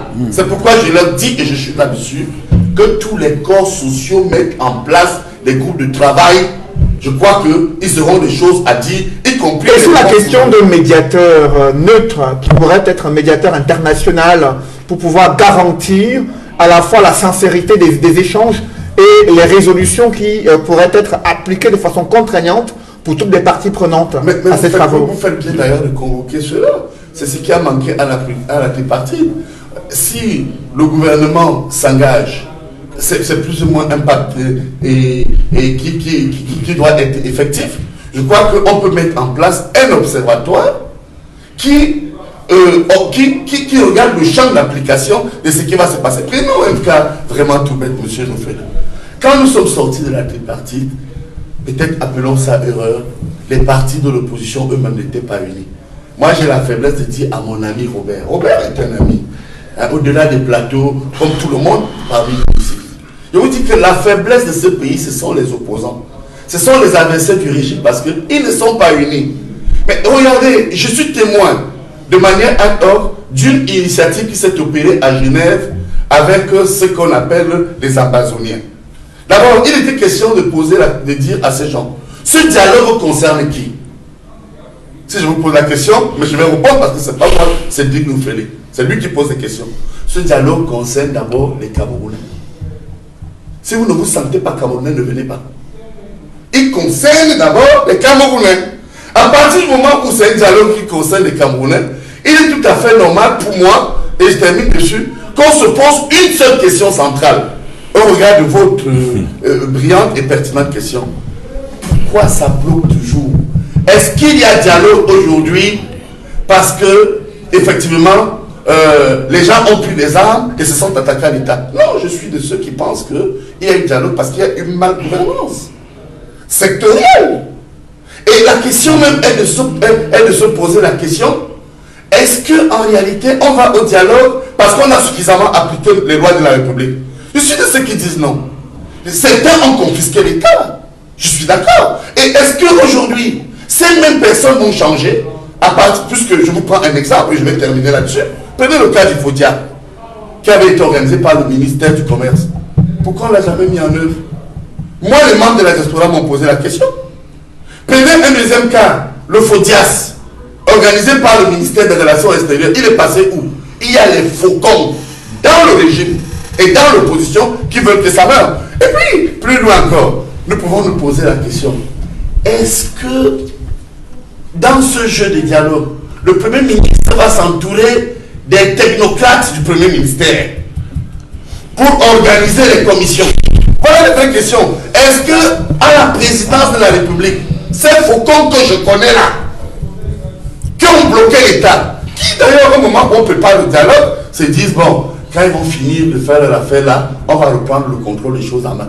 Est-ce qu'on va laisser encore ces technocrates sans scrupule récupérer ce dialogue? Moi j'ai dit non. Que faut-il faire dans ce cas? Il faut privilégier les politiques. Je vous dis, vous savez, il faut privilégier les politiques. Mettre en place d'abord les hommes politiques dans les propositions qui viendront à la présidence, mais dans les propositions qui viendront au Premier ministère, parce que moi j'estime que depuis quelque temps, si nous sommes arrivés à cette situation, ah oui, ça je le partage avec beaucoup de Camerounais, c'est parce que certains ont confisqué l'État et ont cru que leur seul réseau suffisait pour que tel ou tel soit nommé. Monsieur Loufé, moi je pense, je vais dire en deux petits mots. Moi je pense que dans le propos du professeur Messanga Niamding, on voit bien qu'à la conclusion, il est dans la spéculation. Vous comprenez? Il est dans la spéculation tout simplement parce que, mais lui-même, il ne sait pas si le Premier ministre ne va pas se faire phagocyter par d'autres entités qui sont... Non, c'est pas la polémique. S'il vous plaît, non, laissez-moi finir. Je dis, lui, il est rentré dans la spéculation parce que le dialogue national, tel qu'il est configuré, ne donne aucune garantie que le Premier ministre aura les coudées franches pour assumer les débats et également l'implémentation des résolutions. C'est la raison pour laquelle il est dans des souhaits. Il souhaite que ça se passe comme ça, il souhaite que le Premier ministère soit autonome et que les faucons, parce que c'est le terme qu'il a utilisé, que les faucons ne phagocytent pas l'action du Premier ministre. Et c'est là où nous disons, nous de l'opposition, que on ne peut pas avoir un dialogue national qui donne des garanties de sortie de crise, qui donne une garantie de confiance à tous les acteurs, si déjà on sait que la médiation est faite par l'une des parties à la crise. Et l'une des parties même, parce qu'on voit très bien le conflit d'expression qu'il y a eu entre le Premier ministre et le ministre de l'administration territoriale, laisse entendre qu'aujourd'hui, le Premier ministre n'a pas les coudées francs dans la résolution de cette crise. Et tant qu'on n'a pas un médiateur qui est... J'aurais préféré une médiation internationale. On a par exemple le groupe des anciens chefs d'État qui a proposé ses bons offices au Cameroun. On a l'Union africaine. On a vu le communiqué qui a été publié récemment par l'Union africaine qui propose ses services pour accompagner le Cameroun dans le cadre de cette médiation. Mais l'avantage avec l'Union africaine, c'est quoi? Parce que je sais que votre poil va être hérissé si je pense de la communauté internationale, l'ONU, mais je ne pense pas qu'il y ait une honte pour le Cameroun. Si on a un régime qui est dans le cadre d'une bonne volonté de régler définitivement cette crise-là, je ne vois aucune honte à associer l'Union africaine au règlement de la crise sociopolitique au Cameroun. Parce que l'avantage avec l'Union africaine, c'est que l'Union africaine a l'autorité, a les moyens d'amener le Cameroun à appliquer les résolutions. Mais si on fait un débat national avec comme première partie dans la direction des débats le Premier ministre, à côté par exemple des acteurs politiques et des organisations de la société civile, mais ce qui va se passer, on ne peut pas, ça ne va pas se passer comme M. Messanga Niamding dit, qu'on peut décider que les résolutions auront autorité. Ce qui se passe, c'est que les résolutions, par la suite, vont rentrer dans un processus législatif. Et vous savez très bien que dans la configuration actuelle, le Parlement camerounais est de façon obèse dominé par le régime RDPC. Donc, il est possible que les résolutions qui vont être prises soient des résolutions qui restent dans les tiroirs. Monsieur Cédric Moufélé. Alors, qu'elles soient dans les tiroirs. Non, monsieur Cédric Moufélé. J'aimerais que Maître Emmanuel Assou puisse réagir sur l'analyse qui vient d'être faite par le professeur Messanga Niamding, qui estime qu'il faut faire confiance au chef du gouvernement qui est le maître d'orchestre, le chef d'orchestre de ce grand dialogue national convoqué par le chef de l'État. Est-ce que vous partagez son point de vue ou bien vous pensez qu'il faut aller vers une médiation de l'Union africaine, comme vient de le suggérer Maître Sikati? Monsieur Messanga Niamding reconnaît que c'est la malgouvernance qui est à la cause, n'est-ce pas, des problèmes que nous vivons. Voilà. Je lui rappelle aussi que les problèmes du Cameroun aujourd'hui là viennent du gouvernement. Et de l'opposition. C'est le gouvernement qui est la cause de nos problèmes. En 61, c'est le président Ahidjo qui a décrété, il dit décréter l'entrée en vigueur d'un gouvernement, d'une constitution fédérale. Vous êtes constitutionnel, vous comprenez. C'est toujours le gouvernement qui a abrogé cette constitution où on a dit que on ne doit pas toucher à la forme de l'État. C'est toujours le gouvernement qui refuse d'implémenter les résolutions de la tripartite. C'est toujours le gouvernement qui fait changer la limitation du mandat présidentiel. Mais le président de la République a déclaré pour 2008 que c'était les aspirations du peuple camerounais. C'est toujours eux. Alors moi je pose donc la question de savoir. Oui. Voulez-vous que le pyromane devienne sapeur-pompier? Parce que c'est le gouvernement qui est la cause de tous nos problèmes et vous lui demandez de venir maintenant intervenir comme sapeur-pompier. Edmond Cap a dit quelque chose ici là, qui est passé presque inaperçu. À la tripartite, il y avait John Goufoncha et certains anglophones, les Mounzou, qui ont présenté sur la table le projet de fédération. Tout à fait. Parce que c'était le Premier ministre qui a estimé que c'était sans objet. C'est ça. Et n'a même pas mis ça sur la table de négociation. Alors, vous voulez donc qu'on continue dans cette lancée-là avec un Premier ministre qui est nommé par le président de la République, qui lui doit tout, et qui va tout faire pour que son chef lui dise oui, c'est bien fait ou c'est mal fait. Non. Soyons un peu sérieux. Appelons une médiation internationale. Mais moi, je pense que les Américains ont dit... Vous voulez bloquer le dialogue, hein? On ne bloque rien. Est là. C'est pas... Moi, je sais que je serai à ce dialogue en tant que président du parti politique ou membre élite de la Magnou. Je serai là.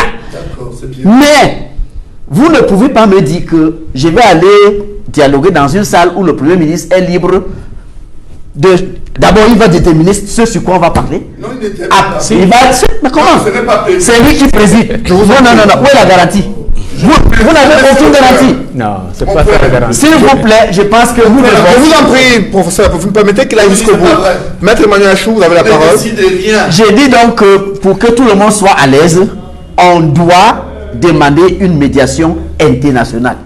Pourquoi pas un Américain comme le président Obama? Pourquoi pas? Alors, après vous, Jean-Robert Wafo, sur ce dialogue national qui suscite tant d'appréhension au regard des prises de position évoquées tout à l'heure, pourtant le professeur Msanga Nyamding estime qu'il faut accorder de la bonne foi, au moins au gouvernement, au Premier ministre, chef d'orchestre de ce dialogue national convoqué par le président de la République. Et c'est à la fin de ce dialogue qu'il pourrait y avoir des résolutions visant à procéder à la libération de tous les prisonniers politiques dont vous avez fait mention. Est-ce que vous partagez ce point de vue? Écoutez, je n'ai pas une vision angélique de la vie politique. Je sais très bien qu'il y aura des faucons, comme lui l'a dit. Comme ce faucon, c'est-à-dire qu'il n'y a pas que des faucons, il y a également des parano suivistes, des faucons qui écument les plateaux de télévision pour n'importe quoi. Et C'est-à-dire que bien, n'importe quoi. Écoutez, Bravo. donc je disais ceci, tout va dépendre de la tactique qui sera usitée là-bas. Et de mon point de vue, il faudrait que dès l'entame, ça c'est mon point de vue personnel, qui n'engage peut-être pas le parti, que on mentionne que les dispositions qui vont concorder, que les positions objectives qui vont coïncider, ce que j'appelle zone d'accord possible, est un caractère contraignant.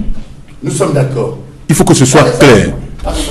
Que cela ait un caractère contraignant. Là, le débat devient sérieux. Et maintenant, après on va évoluer. Bravo. Chacun viendra avec ses propositions. Nous avons déjà un certain nombre de propositions que nous avons par ailleurs rendues publiques, par voie de communiqué de presse. Maintenant, les arguments des uns et des autres vont peser. Et quand on parle du Premier ministre, moi je doute fort pour la capacité, même s'il est volontaire, l'histoire de la capacité du Premier ministre à pouvoir combattre ou alors résister efficacement à ces faucons. Parce qu'il ne faut pas oublier une chose. C'est quoi? C'est que quand il a rencontré la délégation du SDF à Bamenda, il a dit qu'il était porteur d'un message présidentiel qui indiquait que le dialogue sera qu'un dialogue sera organisé qui portera sur tout, sauf sur la séparation. On a vu tout un ministre de l'administration territoriale aller dire le contraire sur une chaîne étrangère. Attendez. Je n'ai pas fini. Aller dire le contraire. À ce moment-là, dans une république normale, le Premier ministre demande la démission du ministre de l'administration territoriale. Sinon, il remet lui-même son tablier. Et pourquoi? C'est comme ça. Un ministre dans un gouvernement, ça se tait ou ça démissionne. Or, si le Premier ministre John Gouté, après, n'est-ce pas, cette faute politique majeure du MINAT, avait exigé du Premier ministre, du président de la République, que ou je continue ma mission comme Premier ministre, et là, il n'est pas là, ou vous le maintenez là, et moi, je m'en vais. On a vu le Premier ministre Peter Mapani Moussonguin obtenir le départ de certains ministres. Tout le monde le sait. C'était la première fois ou ou à la suite, ou avant les nominations, ou alors le remaniement donc, ministériel, on a parlé de, comment on appelle, de solidarité gouvernementale. C'était pour la première fois. Le Premier ministre avait tapé du poing sur la table, il a dit pas continuer avec un certain nombre de ministres. Et ils ont été débarqués. Tout à fait. Nous les connaissons tous. Et je passe sous le contrôle de M. Edmond Kamga et de Pascal Messanga Nyamdi. Donc, c'est ce point-là que le Premier ministre n'a pas pu avoir quand un de ses membres du gouvernement, dont il est le chef, a donc s'est permis de poser comme acte. Bon, mais maintenant, il a été conforté par le président de la République comme étant celui qui va conduire cette médiation. Mais je dis, donc ce dialogue, mais je dis, être président, ça ne veut pas dire qu'on est le médiateur en chef. Il faut qu'on fasse cette différence. C'est pourquoi nous sommes sur ce plateau. Vous pouvez être président, mais vous n'êtes pas le médiateur en chef. Tout comme il faudra qu'on désigne les facilitateurs, parce que ce médiateur en chef qui aura en charge de contacter nos différents compatriotes, n'est-ce pas, que ce soit à l'intérieur du pays, dans la diaspora, même du côté du Nigeria, du côté de l'Amérique du Nord, du côté du Canada, du côté de l'Europe. C'est ce médiateur qui sera. Et les facilitateurs, c'est eux qui seront en charge de mesurer, n'est-ce pas, l'avancée du processus de paix arrêté de commun accord. C'est eux. Donc, ça veut dire quoi? Il ne faudrait pas se tromper de cible. Il faut faire attention. Il faudrait absolument, pour que ça connaisse une réussite, qu'il y ait une amnistie générale. Que d'abord, que les dispositions soient contraignantes sur les zones d'accord, oui, zones d'accord possibles dans les zones de convergence, et que de deux, que des discussions sérieuses soient menées. Parce que le président de la République, contrairement à ce que M. Achouadi, maître Achouadi, que le président de la République a défini que c'est la décentralisation. Mais je tiens à rappeler qu'il a précisé quand même dans le cadre de la Constitution. Après, il parle de la décentralisation. Ça ne veut pas dire que c'est figé. Tout à fait. Mon point de vue est que, et je crois que le président lui-même le sait, sauf si il ne dispose pas du tout de canaux de renseignement requis quand on est à la tête d'un État. Lui-même, il sait que la décentralisation a échoué et qu'il y a quelque chose à échouer, une grossesse qui met. Mais il a dit dans son une grossesse qui met 26 ans et qui accouche d'une brindille ou alors d'un moni, c'est-à-dire que ça ne vaut pas la peine. Et lui-même, il le sait. Parce que, et s'il ne le sait pas, permettez-moi de dire, M. Ndoufele, en mondovision, la décentralisation, c'est également quoi? En dehors, n'est-ce pas, du fait que les élus doivent être, que les élus locaux doivent être l'émanation de la volonté populaire. C'est également l'équilibre des richesses sur l'ensemble du territoire national. Si le président de la République ne le sait pas, je vais donc lui dire, ou alors si on lui a caché cela, je vais lui dire une chose. C'est quoi? C'est que on a vu le ministre de l'administration territoriale, M. René Mayel Chadi, dit en 2015. Permettez-moi de chuter parce que ça doit faire l'objet d'un débat. Et s'il y a un problème dans ce pays, si ça s'est accentué, c'est parce que la décentralisation n'a pas été véritablement implémentée et les lois n'ont pas été appliquées.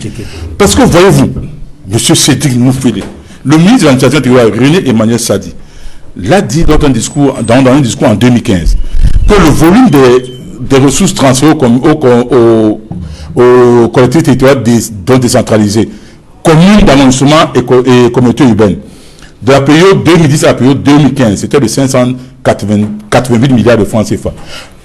On a cru que c'était énorme, mais sauf que ça ne représentait que 3% du budget de l'État durant la même période. Je dis 3%. Quel devrait être le ratio sur le plan africain? Les maires, il faut leur demander. Comme on dit que les anglophones doivent également, donc il doit y avoir une préconférence, n'est-ce pas, du côté de nos compatriotes anglophones qui doivent venir. Il faudrait également que les maires également disent les réalités sur ce qui concerne donc la décentralisation. Est-ce que vous savez, Monsieur Cédric Ndoufele, nous sommes à Monde Vision et c'est une émission qui est extrêmement regardée. Est-ce que vous savez que quand on prend l'ensemble du taux de prélèvement obligatoire au Cameroun, il y a une des seules, ainsi que les organismes qui lui sont rattachés, concentrent 85,5% de l'ensemble des taux de prélèvement obligatoire contre 5,6% à 14 communautés urbaines, pourtant dirigées par des délégués nommés, et 2,5% aux 360 communes dirigées par des maires élus. Ça veut dire quoi? Sur 1 million de francs CFA, quand je parle de l'équilibre des richesses de répartition, c'est-à-dire sur 1 million de francs CFA, M. Cédric Ndoufele, qu'on collecte dans ce pays, Yaoundé à lui seul, ainsi que les organismes qui sont condamnés, concentrent 855 000 francs CFA. 14 communautés urbaines. 14 communautés urbaines concentrent 56 000 francs CFA. Et 360 communes concentrent 25 000 francs CFA sur 1 million de francs CFA. Mais pourquoi qu'est-ce qui vous étonne la décentralisation qui sera justement au cœur de ces assises. La première, la décentralisation a échoué. Il faut d'abord pour corriger la politique est connue, elle sera en débat durant ce dialogue national. Alors Edmond Kamgia, sur les sujets qui doivent être abordés durant ces assises nationales, le président de la République en a énuméré quelques-uns, parmi lesquels la décentralisation qui vient d'être critiquée ici par Jean-Robert Wafo, et certains acteurs politiques estiment qu'il faut aller vers un débat sur la forme de l'État, une question qui fâche certains dans les rangs du parti au pouvoir. Quelle analyse vous faites sur ce sujet qui risque d'être un sujet central durant ces assises nationales? Je dois dire d'abord, pour revenir très rapidement sur la tripartite, pour dire que la décentralisation, en réalité, c'était la forme consensuelle qui avait été retenue parmi plusieurs courants d'idées. Il y avait les centralistes, c'est-à-dire les partisans du statu quo, de la forme unitaire, le jacobinisme, la forme unitaire centralisée. Il y avait ceux qui étaient pour la régionalisation. Et je m'en souviens, le porte-parole du gouvernement de l'époque, Pierre Moukokombonjo, avait assez développé le concept de régionalisation. Il y avait les partisans du fédéralisme. Et ce qu'on oublie souvent, parmi les tenants du fédéralisme, il y avait certes des responsables comme Foncha, Albert Moukon et tous les autres, les Carlson Anyango et autres, mais il faut dire qu'il y avait également des francophones qui étaient d'accord pour le fédéralisme à l'époque. Tout à fait. Et il y a un parti qui a porté le courant fédéraliste, qu'on appelle le SDF. D'ailleurs, c'est dans les statuts du SDF, le fédéralisme. Donc, il faut que les gens sachent, quand le courant fédéraliste a tendance à revenir, à vouloir que la question soit posée au niveau de la forme de l'État, ce n'est pas que le fédéralisme est contraire à la Constitution du Cameroun. Elle est même dans la Constitution, puisque la Constitution actuelle, du 18 janvier 1996, a une ou des dispositions qui rappellent la Constitution de 72, qui porte dans certaines de ces dispositions la notion d'État fédéré, de fédéralisme. Je veux dire une chose.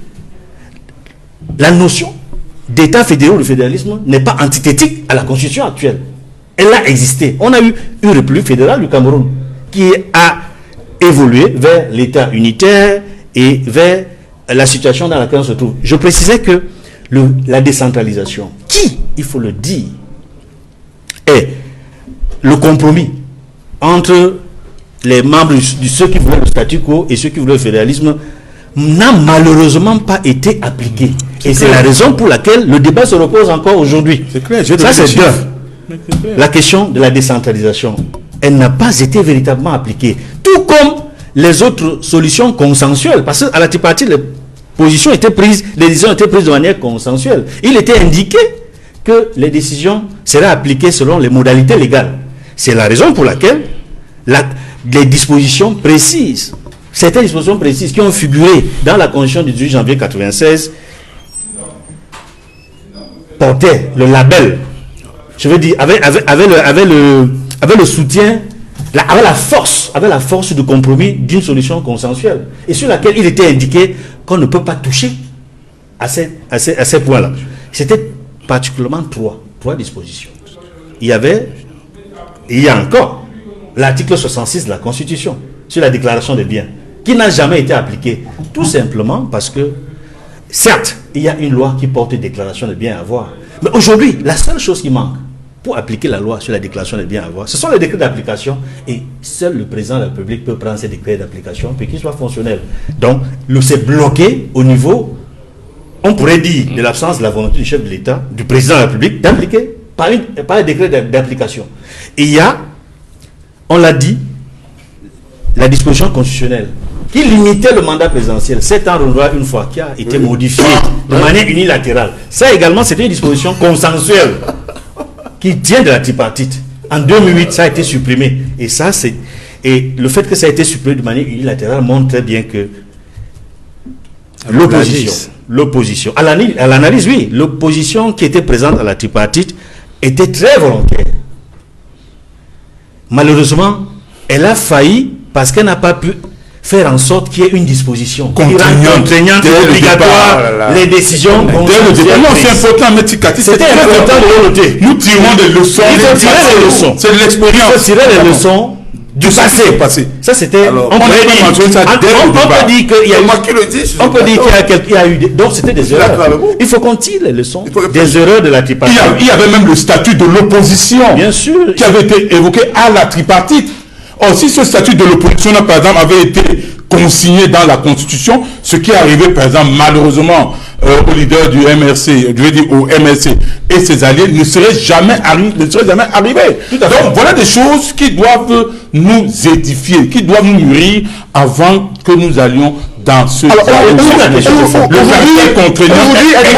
important. Aujourd'hui, Edmond Kamgia, au moment où il y a eu ces erreurs du passé que vous avez évoquées tout à l'heure, que faut-il faire aujourd'hui pour garantir que les résolutions qui pourraient être prises au terme des travaux s'appliquent à tous et s'imposent à toutes les parties prenantes? D'aucuns ont proposé ici l'entrée en jeu de médiateurs, soit de l'Union africaine ou alors les Nations Unies ou des personnalités camerounaises ayant une certaine rigueur, une rectitude morale et qui peuvent pouvoir jouer ce rôle de médiateur. Oui, sur cette question précise, je pense, M. Noufele, qu'il faudrait faire un travail par étapes. Quand je dis par étapes, c'est qu'il faut échelonner dans la médiation. D'abord, il faudrait essayer avec des personnalités consensuelles, des personnalités politiques ou membres de la société civile qui soient consensuels, qui soient reconnus par tous les courants, par toutes les sensibilités politiques comme étant des personnalités capables d'avoir une caution, c'est-à-dire d'avoir une caution morale des républicains pour parrainer les travaux. Je vais citer un nom comme ça, le cardinal Christian Toumi. Même comme il est déjà là. Oui. Mais il n'est pas accepté par certains faucons. Non, mais ça, il faut le dire. Il n'est pas accepté par certains faucons du pouvoir. Non, de l'opposition. Moi, j'ai causé avec les faucons et les paranos suivis des faucons, il faut les mettre de côté. Tout à fait. Donc, les personnalités politiques ou indépendantes ou des autorités morales existent au Cameroun. On pourrait essayer avec certaines personnalités. Mais si ces personnalités, que je trouve consensuelles, ne sont pas acceptées, on est obligé d'aller crescendo vers une autre étape. Et la prochaine étape, c'est la médiation africaine. Et la médiation africaine la plus proche, qui a d'ailleurs, au terme, après le discours du président de la République, il y a l'Union africaine qui a réagi par le président de la commission de cette union, qui a demandé, qui a sollicité un accompagnement. Nous pensons qu'on peut associer l'Union africaine à la médiation de cette crise. Je rappelle en passant que ce qui s'est passé au Soudan a été solutionné de manière rapide avec le concours de l'Union africaine, avec le concours de l'Éthiopie et de l'Union africaine. Oui. Aujourd'hui, on a un gouvernement de transition et ça marche. En face du gouvernement, il faut savoir que sur cette situation, il y a une véritable des points de désaccord, qu'on soit dans les rangs du pouvoir ou de l'opposition concernant les conditions préalables à l'organisation de ce dialogue. Que faut-il faire pour rendre consensuel toutes les étapes visant à sortir des crises multiformes qui secouent le Cameroun? Vous savez, M. Noufele, en politique, si vous êtes naïf, vous allez vous faire dévorer. Et quand j'entends sur ce plateau qu'il est possible pour les acteurs de ce dialogue national, dès l'orée du dialogue, de dire que toutes les résolutions qui seront prises seront directement obligatoires et exécutoires, moi j'ai envie de me dire que c'est faire preuve de naïveté. Un étudiant qui est entré, rentre à l'université. Il aime la politique. S'il vous plaît, laissez-moi exprimer son point de vue.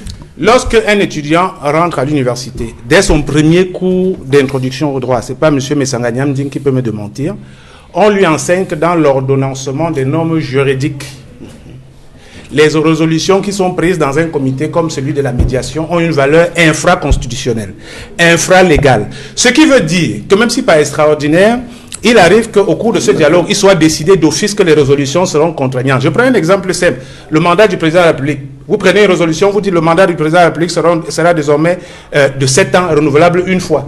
À côté de ça, vous avez la loi, qui est le code électoral qui dit le contraire. Vous avez la Constitution qui lui dit le contraire. Vous voulez me faire croire que tant que la Constitution et la loi ne sont pas modifiées, on peut appliquer la résolution. On est en train d'aller à un Je vous en prie. Je dis, c'est pourquoi je suis en train de dire, nous parlons de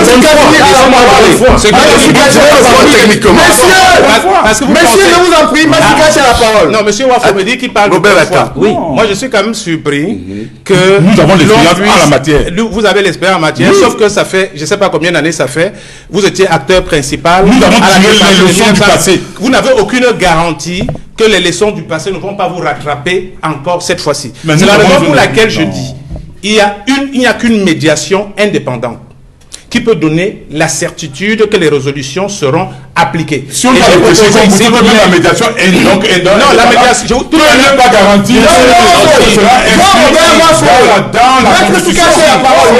Vous êtes bien expliqué. Il ne faut pas rentrer dans l'engouement. Les résolutions qui vont être prises au cours du dialogue national vont ensuite rentrer dans le processus législatif du Cameroun. Il faudra modifier les textes de loi, la Constitution, pour être en conformité avec les résolutions.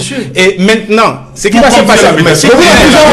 se passer, c'est que les organes qui vont modifier et qui auront donc la voix définitive sur les résolutions prises seront des organes contrôlés en majorité par le régime au pouvoir. Donc c'est la raison pour laquelle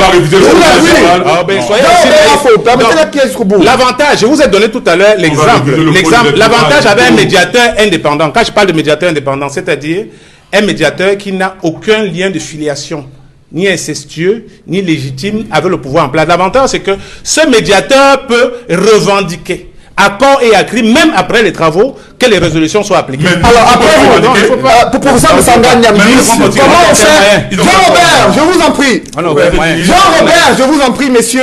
C'est maintenant le professeur Msanga Nyamdi qui a la parole. Merci. Dans ce contexte sociopolitique très tendu, on voit bien que l'annonce de ce dialogue suscite encore déchaîne des passions à travers la classe politique. Que faut-il faire pour aller vers un dialogue consensuel où tous les acteurs seront réunis autour de la table afin d'aller vers des discussions et des résolutions qui s'imposent à tous pour l'avenir du Cameroun? Je vous assure, monsieur Lefele, j'espère que les copanélistes de ce jour ont bien conscience qu'en nous invitant ici ce jour, juste après le discours présidentiel, vous nous donnez une chance historique de montrer à vos téléspectateurs que nous jouissons d'une compétence et nous pouvons contribuer à la construction de l'édifice en situation de crise. Ça va prendre comme celui-là, il pouvait inviter d'autres personnes. Moi, je me sens privilégié pour une seule raison. Parce que vous nous dites qu'est-ce qu'il faut faire. Vous l'avez déjà dit 11 fois. Ouais. Ceux qui suivent l'émission et réécoutez. Moi, je suis politologue. 11 fois. Ils nous demandent toujours qu'est-ce qu'il faut faire. Vous vous entrez qu'on a dit qu'on a fait que ce qui se passe aujourd'hui, premièrement, n'affaiblissons pas l'État. On ne peut pas réussir un dialogue inclusif si l'État est affaibli, si le président Paul Biya est affaibli. Première chose. Deuxième chose, on ne peut pas faire un dialogue inclusif si les différents acteurs, entre eux, dans leur camp, ne s'entendent pas. Qu'est-ce qui fait échouer la tripartite? Edmond l'a brillamment présenté ici. C'est d'abord parce que, du côté de l'opposition, ils ne s'entendaient même plus. Et aujourd'hui, tous passent le temps à dire que le gouvernement a fait... Mais prenez l'exemple sur ce plateau. Regardez les positions antagonistes du MRC. Non, c'est pas antagoniste. Permettez-moi, ne me coupez surtout pas. Ne me coupez surtout pas. Soyez antagoniste quand même. Et celle de mon ami Wafo qui dit enfin sur ce plateau que non, allons-y. Et à partir de là, nous aurons des réponses de sortie de crise que nous pouvons rendre obligatoires. Sur le plan technique, parce que moi je ne vous le cache pas, maître, je vous reconnais un talent. Ça, même si politiquement je vous sens très faible, mais du point de vue du droit, je voudrais reconnaître que vous avez raison, mais vous le savez. Parce que quand je vous écoute techniquement, en tant que juriste, je sens que vous avez la maîtrise des objectifs et de l'encadrement normatif qui peut apporter la paix dans ce pays. Mais sur ce plan, vous C'est la savez loi bien qui que- régit les États. Je reviens donc, bravo. Je vous en prie, C'est la loi qui réglemente le quelques mots, M. Sanga Nyamding, pour terminer l'émission. Je termine. Vous donc. êtes en train de me- vous Mais êtes en train de me permettez-moi dire- donc, vous êtes en train de me dire que j'ai raison. Non, je vous donne raison parce que C'est quand la ce loi n'est qui pas est en ratifié, définitive je qui ne a- me coupez pas, mais Je vous en ça. prie, professeur Mais ne Sanga me coupez Nyamding. pas. Allez-y. Quand Quelques mots. une convention ou un traité ne sont pas ratifiés, mais ça n'a pas force d'obligation. Oui. J'étais en France avec je vous assure, le maire adjoint de Bordeaux, qui est un de nos compatriotes, Nous perd. et que Macron vient de nommer co-président de l'organisation du sommet à la francophonie. On suivait votre émission avec Maître Tchungan. J'étais surpris de voir des gens contester un Tchungan qui vous disait que, à l'échelle des conventions, c'est la ratification. Restons À l'échelle, restons sur le dialogue ça national. rien, je chute là. Oui. Non, C'est professeur, dit, c'est un autre suivez-moi débat. bien. Oui, peux laissez-moi me prouver que me vous tromper. Je vous en prie, monsieur. Laissez-moi me tromper. Moi, je suis là. Je vous en prie. Restons sur le dialogue. Sur le dialogue Je national. ne m'égare, Que faut-il faire je ne pour que ça m'égare marche? jamais. Oui, vous Pour êtes que chez ça Maître marche. Tchunga maintenant. Pour que ça marche, c'est ce que je vous dis. Ah, Oui, un mot. vous êtes permettez-moi peut-être de vous partager mon expérience de droit. Hein. Quand ce n'est pas ratifié, vous comprenez, la convention, elle ne peut pas être appliquée. Ramenée au dialogue. Il commet justement un problème de non-droit quand ce n'est pas promulgué. Vous voyez, quand vous faites de ça une loi, vous dites ça va à l'Assemblée. Oui. Ce ne fut pas le cas de la tripartite. Ça est promulgué. Ce n'était pas le cas de la tripartite. Eh bien, moi, je crois que mon ami Wafo et du SDF vous dit quand même que prêtez une oreille attentive là-dessus et prenez des résolutions et des recommandations. Et celles-ci vont avoir force de loi parce que vous le savez, les conventions légalement formées au sein de loi, c'est qu'elles non, vont mais faire. ça, c'est C'est des bien compris, résolutions mais là, c'est à bien partir de là, compris. on peut les ratifier. Merci, monsieur. On peut les ratifier. Merci, monsieur. Votre position a été bien comprise. Voilà, moi, je c'est pense que la c'est ça. fin. Messieurs, merci. C'est moi C'est qui la vous fin remercie. de cette émission. Merci à Jean-Robert Wafo d'être venu sur ce Merci, plateau. Céline Oufélé. Merci également Tous les rapports de force. à Maître Emmanuel Achou d'avoir participé à ce débat. Merci Maître Sikati d'avoir participé à ce débat. Merci également à Edmond Kandia et professeur Msanga Nyamding d'être Merci. venus ce Je suis pour dimanche. qu'il y ait un bon Mesdames, dialogue. messieurs, c'est la fin de cette émission. Merci d'avoir suivi et merci de rester sur Equinox en télévision.